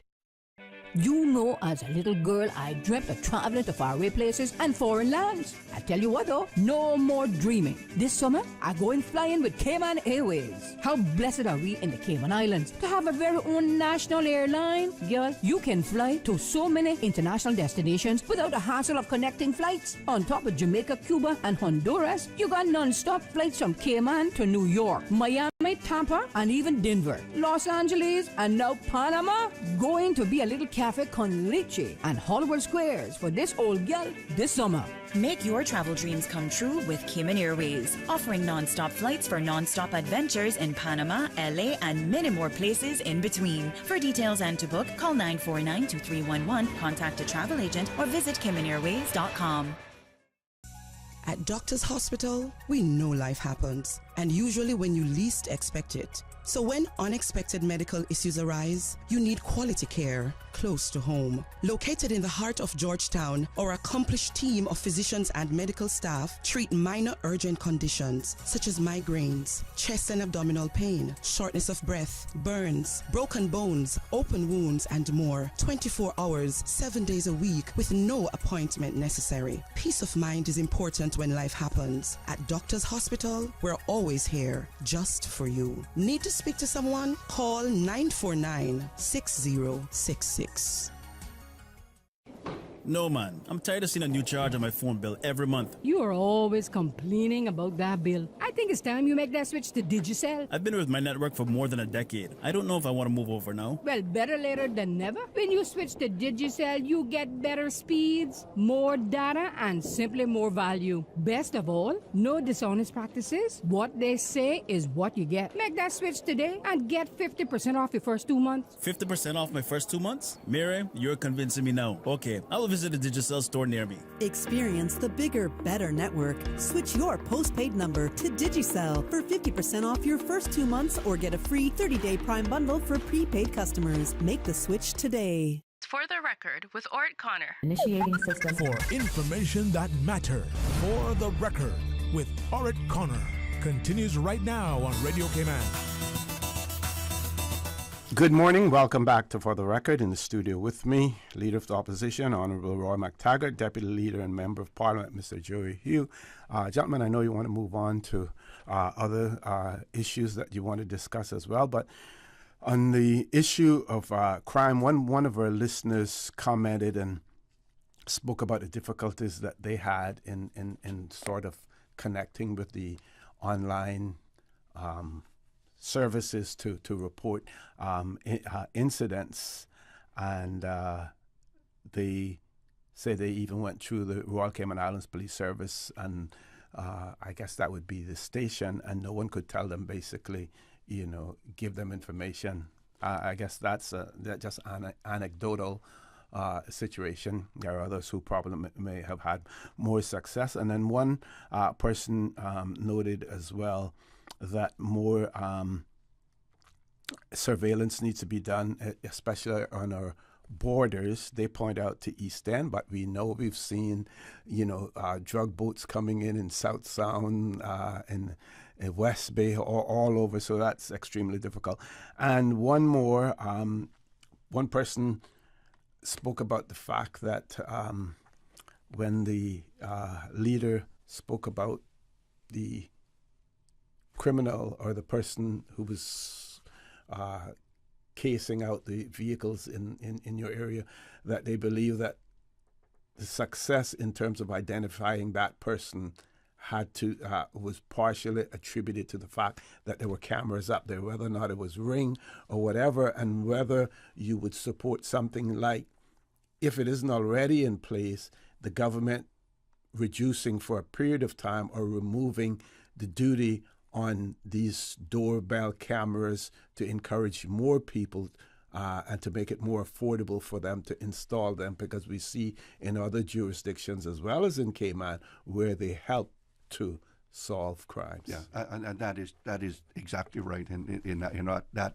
circumstance, we had numerous residents who had captured images of the would-be robber and engaged in this activity, and the use of these doorbells and cameras and any security cameras at home are often critical in solving crime. But what I would say, and I would support them removing the duty on those items to allow them to be acquired for a lesser cost of the investment.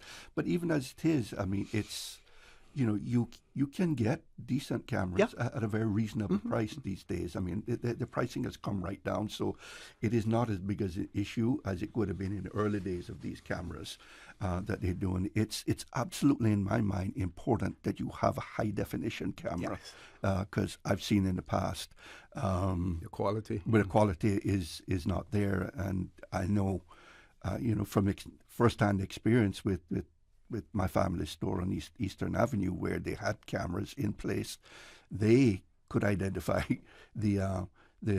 someone who had broken into and had gained access to the inside and stole stuff. They could identify who it was immediately. But the police were clear that the quality of the photos, photography, the video was not sufficient for them to take it to court, and they were not confident of getting a conviction in doing so. But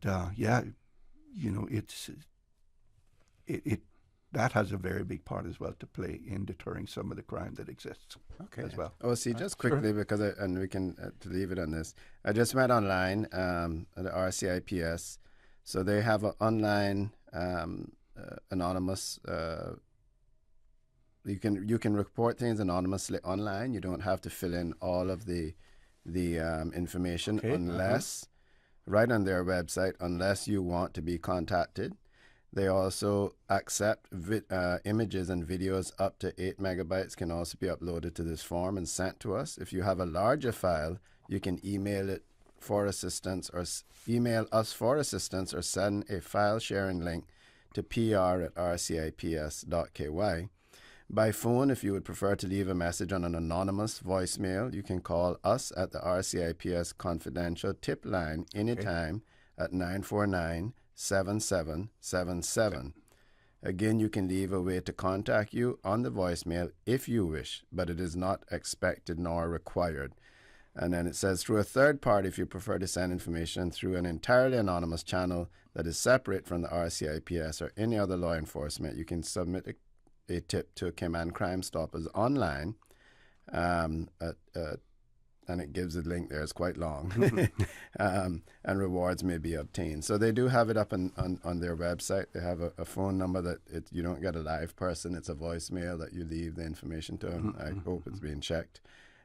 Or you can do it via email or through tips. Okay. To my point, though, earlier, Deputy, it doesn't appear as if the Cayman Crime Stoppers telephone line is active, because the only thing given there is the email address. Just the link. The link. Yeah. Okay. Fair enough. Okay, gentlemen, you still have the mic. Okay. So go ahead. Yeah. I just wanted to touch on as we were chatting last week about the or the last time we were in, when we saw the a store in town had been broken into, and on a cruise ship day, one of the 3 cruise ships of the week, and I wanted to talk about the cruise tourism strategy, or the lack thereof a cruise tourism strategy. There were a lot of questions asked of the minister during the during the SPS and strategic policy statement in the House, and the minister had indicated that they had gone away from actually doing a thorough study and developing a tourism strategy, because it was going to be too expensive. He even mentioned a figure of 50,000 or something like that. But they were working on a strategy unofficially between them. But we haven't heard anything recently. We have heard now persons are starting to feel the crunch from the lack of numbers, the lack of tours are given, the lack of people on their Stingray City trips. Even getting a lot of people coming saying, "Boy, I wish we had supported you all on that dock when you were doing it," and I didn't think they were going to really do what they said they were going to do, and But the numbers don't lie. OC, the 2019, 2020, prior to COVID, from October to February, call that the season. Part of it, we had 950,000 cruise passengers from October to February 2019 to 2020. October 2019 to February 2020. 950,000. October 2022, last year, to February of this year, 2023, was 625,000. That would have been because of COVID? No, this is back on schedule now. Oh, back, okay. Yeah, last year, the ports opened over a year ago. The government then said that they would be back on schedule with cruise numbers back to pre-COVID times. And then after that, it became public knowledge that the cruise lines had said they would not be porting the larger ships here in Cayman, and so the numbers will be reduced drastically. So we see that now from October to February, a reduction of 325,000 passengers. And just to put that in perspective, we'll see that's about 30% less, but to put in perspective, 325,000 for the government, just on the head tax alone, at $2.46. I just saw as this time of the year head tax. That's 799,500. So call it 800,000 revenue reduction for the government, just on the head tax. Tax alone. We're not talking about port fees. We're not talking about all the other fees that come along. We're not talking about the anywhere from $5 to $9 on the tenders. But see, if we were to take the lowest number in all the studies done about the average daily spend, it's anywhere from $75 to $125 per passenger. Let's take the $75 per passenger times 325,000 passengers. The loss in revenue to those in the hospitality industry, the trickle-down effect, is $24,375,000. Wow. That is, and we're concerned about spending $50,000 to figure out what will be the future of these people. $24 million in just that period of time that would have been spent in this country at the lowest number, at $75 per passenger, had the numbers remained the same. So the discussions about, there was no discussions about a national, a national discussion on building cruise terminals. That was promised. Nothing happened there. They just accepted that cruise terminals were not going, our peers would not be a part of this government.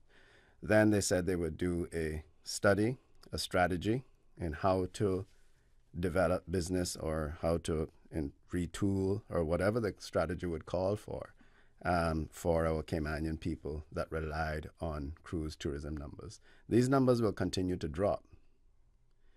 And the quality of tourists, the quality of the passengers that we're getting will continue to drop as well.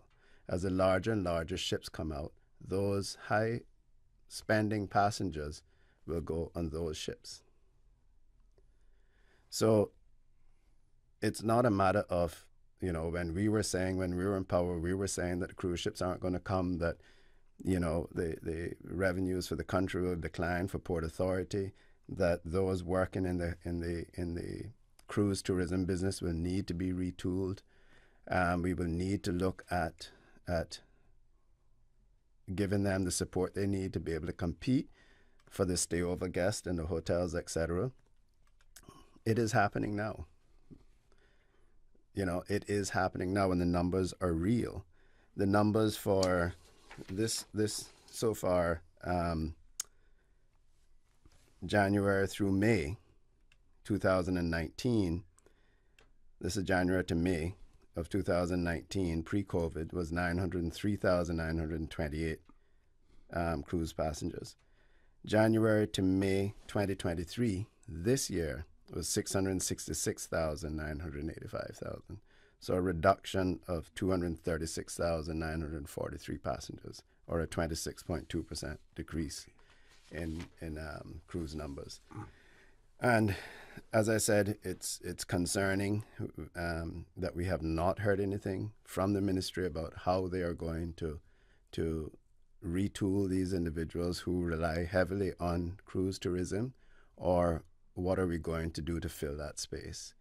There's one hotel that's finishing up and two that are under construction, but we're a long ways away from making up those numbers and stay over tourism, that those who depend heavily on cruise tourism, water sports operators, North Sound operators, tour guides, taxi services, how are we going to provide them with, or how are we going to close that gap between what is now reduced on cruise tourism to where we are with stay open. Okay. Gentlemen, we're going to take a commercial break. Folks, please stay tuned. For the record, we'll be back shortly. Are you ready for a midsummer miracle? Get ready for the Christmas in July sale at Tortuga and discount retail stores. All July, Tortuga is bringing exclusive Red Dot deals in store. Discover incredible savings on selected items that will make your summer merrier. But hurry, the Red Dot deal is available while stock lasts during regular store trading hours. Don't miss the once in a summertime offer to save on your favorite beverages and more with Christmas in July. Visit a Tortuga and discount retail stores near you. At Doctors Hospital, we know life happens, and usually when you least expect it. So when unexpected medical issues arise, you need quality care close to home. Located in the heart of Georgetown, our accomplished team of physicians and medical staff treat minor urgent conditions such as migraines, chest and abdominal pain, shortness of breath, burns, broken bones, open wounds, and more. 24 hours, 7 days a week with no appointment necessary. Peace of mind is important when life happens. At Doctors Hospital, we're always here just for you. Need to speak to someone? Call 949-6066. Can you imagine your home completely organized? At Brand Source Custom Closets, we can. We specialize in designing and building custom closets and storage units for any room in your home, including the garage. With tailored designs and custom LED lighting solutions to fit your lifestyle and budget. Our custom closets expert is committed to enhancing the value of your home with a solution that is uniquely yours. Visit our showroom or call 623-6774 to schedule a no-obligation appointment with our design expert. Brand Source Custom Closets, 209 Dorsey Drive, Industrial Park. Yo, big up Massive. Summer is here and Digicel got the vibes flowing straight to Jamaica. That's right, me people. Digicel has a sizzling offer for you. Top up for your loved ones in a Jamaica and you get a chance to win the ultimate trip to the land of sun, sea and good vibes. To enter for the free trip to Jamaica, just send top up to your loved ones back home with Digicel and you automatically qualify. Remember, the more top up you send, the higher the chance you win. So make sure you don't miss out on the fun. Me people, get the summer vibes flowing with a top up for your loved ones with Digicel and get ready for a trip of a lifetime. Did you know that you can send money transfers to financial institutions anywhere in Jamaica with JN Money? You mean I can send money straight to my account and cut out the middleman? Yes, that's exactly what I mean. You send your own money to your own account, giving you peace of mind that the money is in your account. JN Money Transfers to Financial Institution is another convenient service offered by JN Money. You can have this done from any JN Money location. Deposit your money straight to your account without the hassle of asking someone to do it for you. JN Money Transfers to Financial Institutions, making life easier. For the record, with Orrett Connor. Initiating system. For information that matters. For the record, with Orrett Connor. Continues right now on Radio Cayman. Good morning. Welcome back to For the Record. In the studio with me, Leader of the Opposition, Honourable Roy McTaggart, Deputy Leader of the Opposition and Member of Parliament, Mr. Joe Hugh. Gentlemen, back over to you. Thank you, O.C. So yeah, we were just when we went on the break, we were discussing the lack of a cruise strategy to deal with the reduced numbers that we are now realizing as a result of the cruise lines not willing to tender the larger cruise ships. We saw the largest ship in the world was just launched again the other day. That trend is going to continue. I think when we were speaking to the cruise lines, every single one of the cruise lines had several of these ships in production. There was a backlog, I think about 3 years prior to COVID, so COVID probably made it worse. But there was about a backlog of production on these ships by about 3 years back then. So we're going to see more and more of these larger ships coming online and less cruise ships tendering here or stopping here in Cayman because they will not tender those ships. And as I said earlier, just the numbers from October to February, the reduction of 625,000 passengers compared to pre-COVID numbers equates to a staggering $24,375,000. That's 75 reduction in spend in the Cayman Islands at the lowest rate of $75 per passenger. And so this comes at a time now where people are just getting back on their feet after COVID. And unfortunately, it comes at a time where, you know, the world seems to be heading into a recession. Interest rates have multiplied. Persons' mortgages have gone up. Utilities bills have gone up. We were chatting about the heat earlier. You know, one of the hottest summers we've seen in a very long time. You know, things just are piling up on our people. They're finding it harder and harder to survive every day. And then we don't see, we can't hear of any strategy from the government, as we spoke about the last time we were in, to support or to help people through these periods. Where is the relief? Where is the assistance?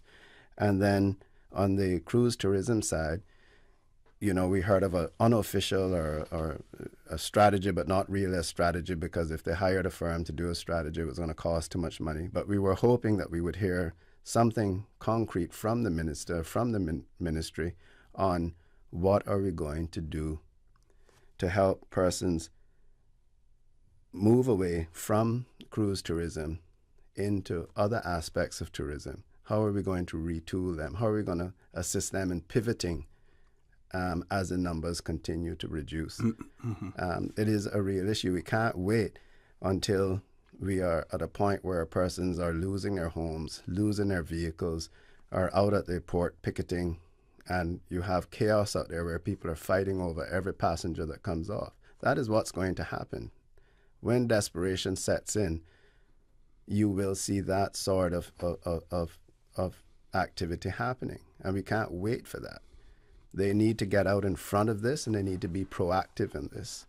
Now, many have called for a reduction in cruise tourism over the years. Those who are in the stay-over business are huge proponents of reducing cruise numbers or getting rid of cruise tourism altogether. Fair enough. But if we're going to do that, we have to find a solution for our people who have made a living, family generations of people who have made a living from cruise tourism over the decades. We have to find something for them to replace the revenues, that $24 million I just spoke of. We have to find ways for them to live. If I could interject there too, OC, I just, for the life of me, I can't understand why they have taken this route, because it's so important for me to know that there would be. I was glad when he said they were going to be developing a strategy and they were hiring consultants to help to drive that and to come up with something, you know, that could really work for the country. We have to remember that tourism as a whole represents between 25 and 30% of the country's GDP. It's the second largest industry in this country. And it is, as far as I'm concerned, the cruise side of it is in distress with what we are seeing in terms of the reductions and our inability to get back anywhere near what the numbers were before. So sitting down just talking about coming up with some policies and stuff like that, to me, just not going to cut it. And especially a year later, we still don't know what those policies are. What are they doing? They're completely asleep, you know, not saying, the minister's completely asleep and not saying and telling the country what it is they're going to be doing for this industry to help them to recover. Because I speak to people and they tell me it's, you know, they are getting by, but it's proving challenging still for them. And I have no doubt, in fact, I know that there are people who have given up and removed from out of the industry and have been successful in finding employment elsewhere and doing other things. But, you know,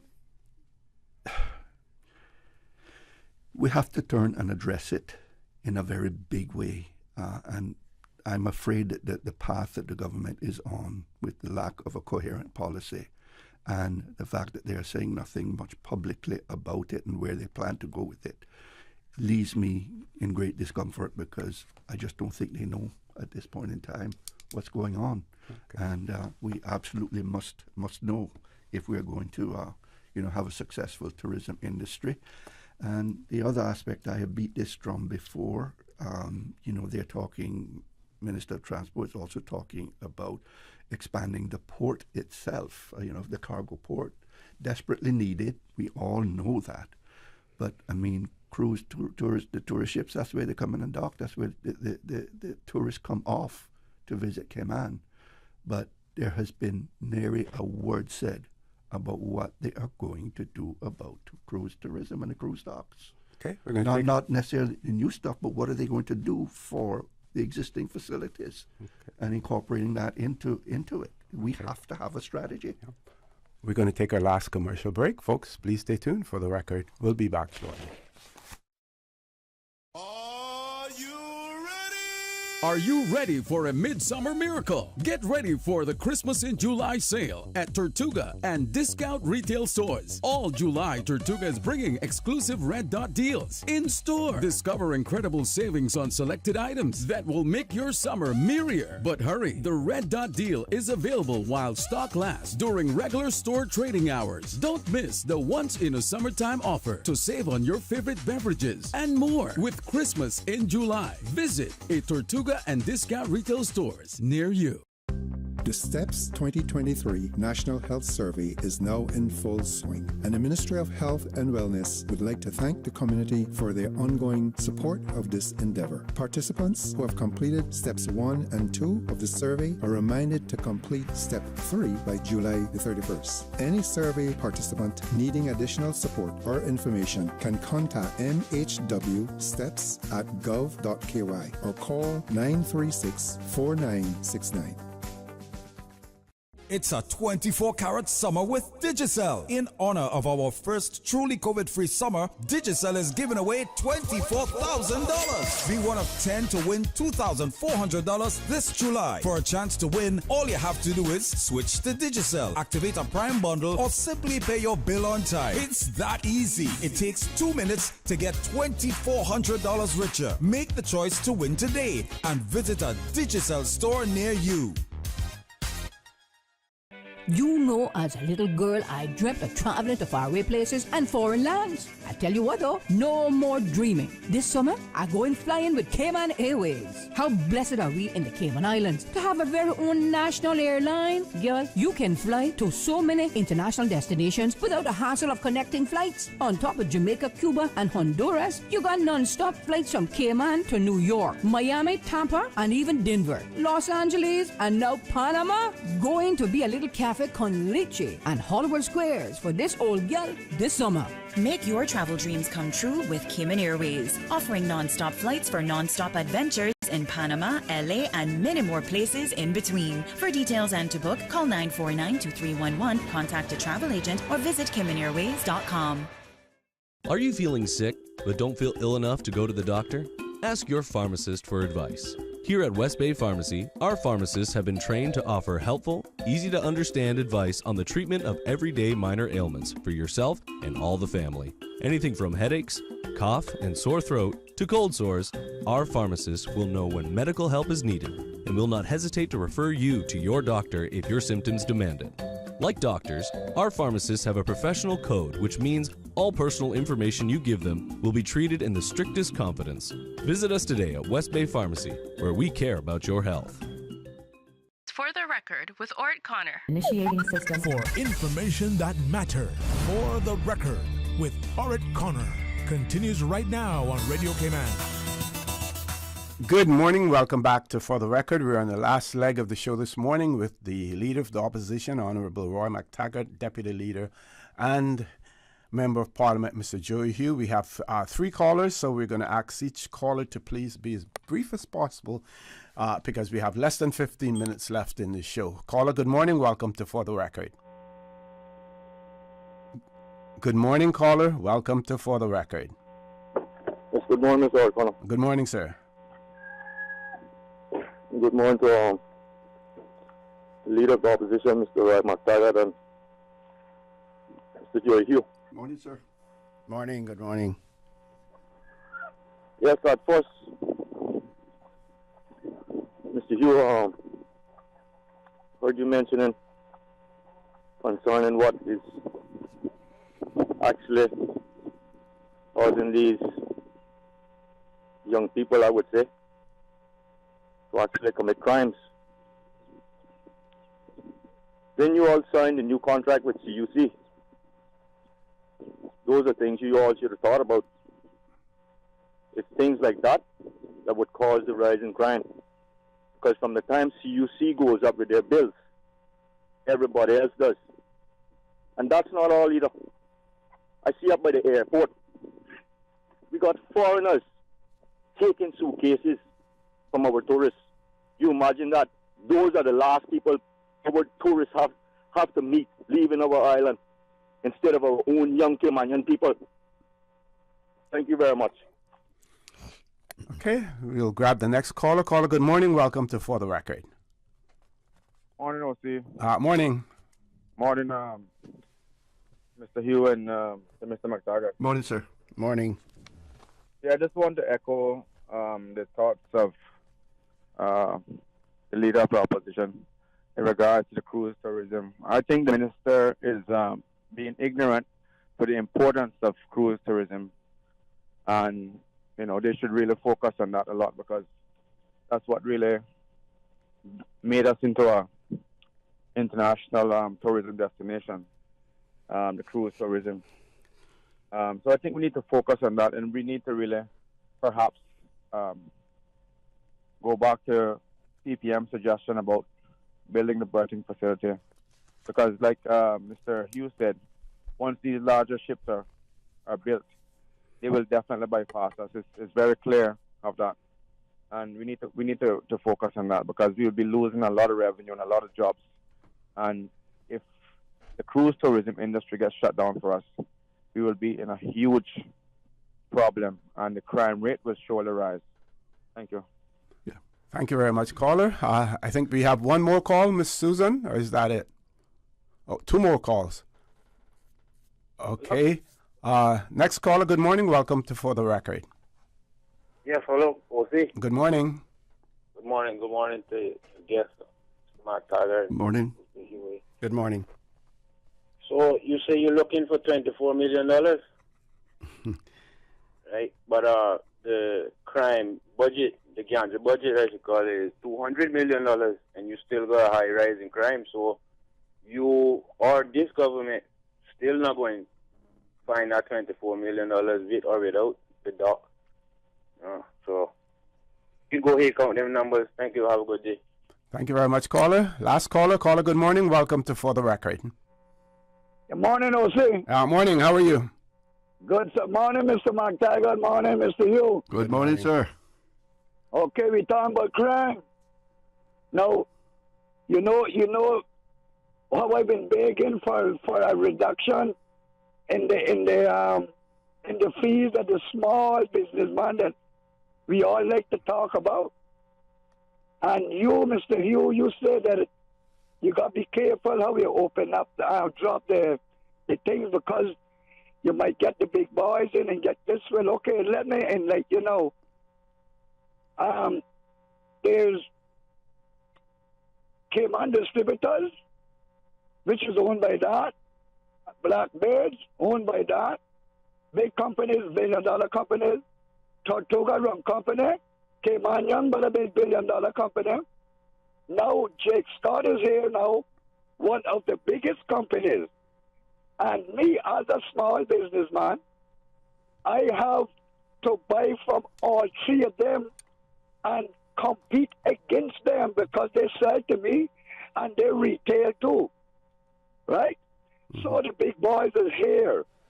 All really small people need is a reduction in the price. Now listen to me. We got 4 distributors here now. 3 major, and I'm a little tweak. I'm a little fry. And we have 9 bars and 2 hotels. And this is in Cayman Brac. Now in Grand Cayman, you have about 30 hotels, right? Over 200 bars at least. And you got 3 of them down there to taking care of all of that. And their license fees is $4,800 a year as distributors.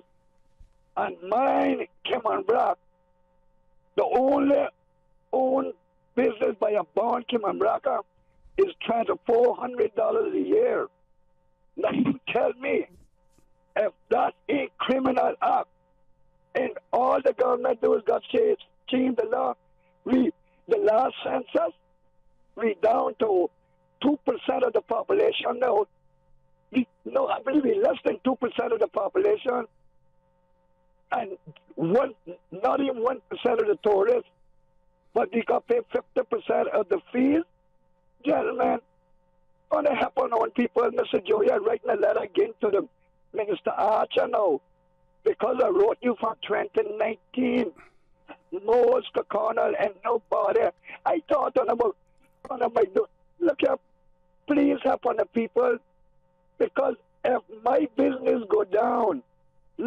my friend. If Elvis Jeffrey business go down, it can be problem in the Cayman Islands. Thank you and have a nice day. Thank you very much, caller, gentlemen. Lots of comments. There's a lot there to process. Yeah, lots of comments. There weren't a whole lot of questions. I just think again it comes back to when there were a few calls about the cruise ports. We are not. I am not here saying that we have to be in cruise tourism. I said from the very beginning when we were discussing the debate on the port, the question is, do we want to remain in cruise tourism? If we want to remain in cruise tourism, we need berthing facilities. If we do not want to remain in cruise tourism, then we have to have a strategy to help those persons who make a living, and I said generational Caymanians who've made a living from cruise tourism, to pivot into other areas of tourism or into other areas of commerce. Mm-hmm. There has to be a strategy. We can't just leave them because of the decisions we make. We can't just leave them to fend for themselves. After they have invested so much. After they have invested so much. None of that. Some of those families know nothing different. True. And every son has a boat. And every daughter has a boat. And everyone works together. If I'm full, I give you some people. If my boat is down, I send them to your boat. This has been going on for a few generations now. And it is not their fault. It is not their doing. So we just can't disregard them. We just can't forget about them. We have to, if we have decided as a country, as a government, that we are accepting that cruise tourism is a thing of the past and it's continuing to decline and will continue to decline, then we have to stop talking about it and make some real efforts into assisting our people who have depended on cruise tourism for all of these years to pivot into other areas of tourism or other areas of commerce within our country. Mm-hmm. We just can't leave them to fend for themselves. I think it's unfair. Yeah, and I would echo that too, OC, and that's why I say it's a shame that we aren't developing some sort of strategy to move forward and having that national discussion about what do we want for tourism. And we had campaigned on that issue in 2021. It was clearly articulated in our manifesto at the time. We felt confident that they were going to move forward with that sort of policy, that idea as well, to see where it was. It was a perfect time, perfect opportunity coming out of COVID for us to really evaluate, the whole issue of cruise tourism and where we want to be. Mm-hmm. But there's just nothing being said publicly, and so we don't know. We haven't heard from governments to where they want to go with this. What do they want to do? Mm-hmm. How would we address this then? And I think you touched on it before. This person wrote and said, PPM government had about 2 years from the onset of COVID to the last election to train or at least put in a plan in place for retraining of Caymanians in the tourist section. Well, during that time, since the onset of COVID, nothing was taking place during that time. We were locked down for many months, and at that point in time, we still had not identified what it was we wanted for cruise tourism. Mm-hmm, mm-hmm. So what are you training them for? Were they going to give up their work? We didn't know. That's why we were always advocating for it to be done, so that we know, and then we can identify what the options are and where the opportunities were to provide the training to get people retrained. But there was nothing during our final 2 years in office that would have allowed for us to embark upon such. The debate was still ongoing, and I think everyone, just about every person on the platforms during the campaign, said that they would develop a cruise tourism strategy Perhaps many were still calling for us to have the referendum that we were unable to have because of COVID. That could have been something that could have happened immediately after by this government or any government, whoever came into office. It was, and I think all of us, everybody in the campaign trail, it was a hot topic, and we all talked about either having the referendum or developing a strategy going forward. More poignant to the comment, albeit I think might be mischievous. We moved forward the opening of the Cayman Business Development Center. We first used that center to support those in the cruise tourism industry, in the tourism industry in the sense of grants, assisting them to get all their things in place, all their licenses, etc. And then we conducted free courses after that on how to pivot out of tourism into other areas. We assisted companies. I think even with those who were in the water sports industry, we started to hold courses on how do you start to attract local business during COVID, during the lockdown, right? How can you take what are your assets, and how can you take those assets and pivot those into other areas of tourism, or local, at the time we called it the staycation, local tourism, or into other businesses. If you have buses sitting there, can we use those buses to transport people otherwise? So we held several courses at the Cayman Islands Center for Business Development on pivoting from tourism into other areas of commerce. I have not seen any other courses offered since that on those things.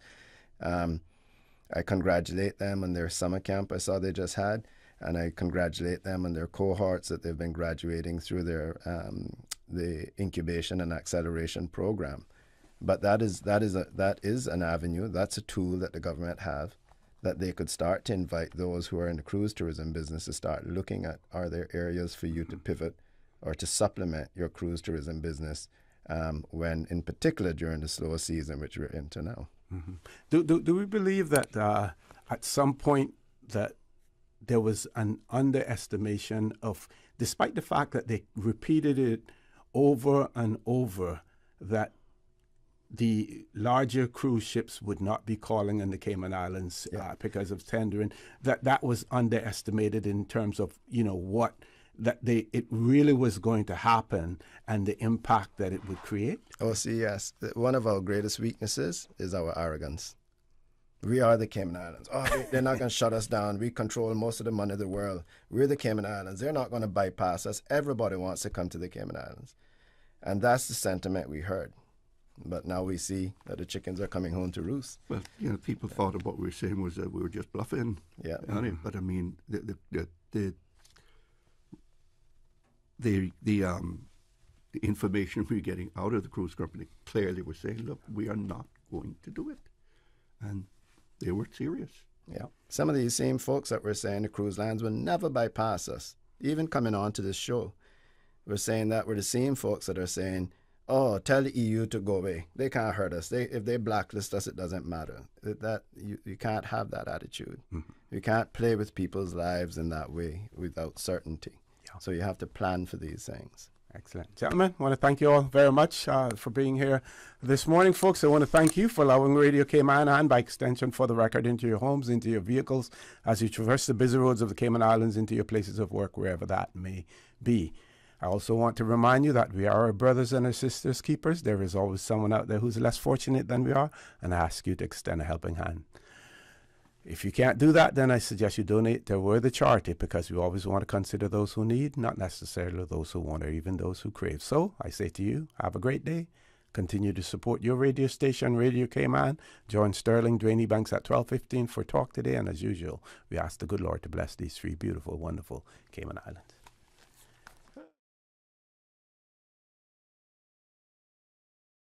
For the Record, proudly brought to you by Coca-Cola, available across the Cayman Islands from Tortuga distributors. Accept no substitutes. Taste the feeling with Coca-Cola. Brand Source Home Gallery, inspiring luxury. And JN Money. From abroad to yard. Fast, affordable, convenient. Doctor's Hospital. Peace of mind is important when life happens. Doctor's Hospital, always there for you. Call 949-6066. And by the STEPS 2023 National Health Survey. Visit gov.ky/steps to learn more. And Cayman Airways. Call them on 949-2311 to book your nonstop flights to Los Angeles and Panama. And Digicel, Cayman's bigger, better network.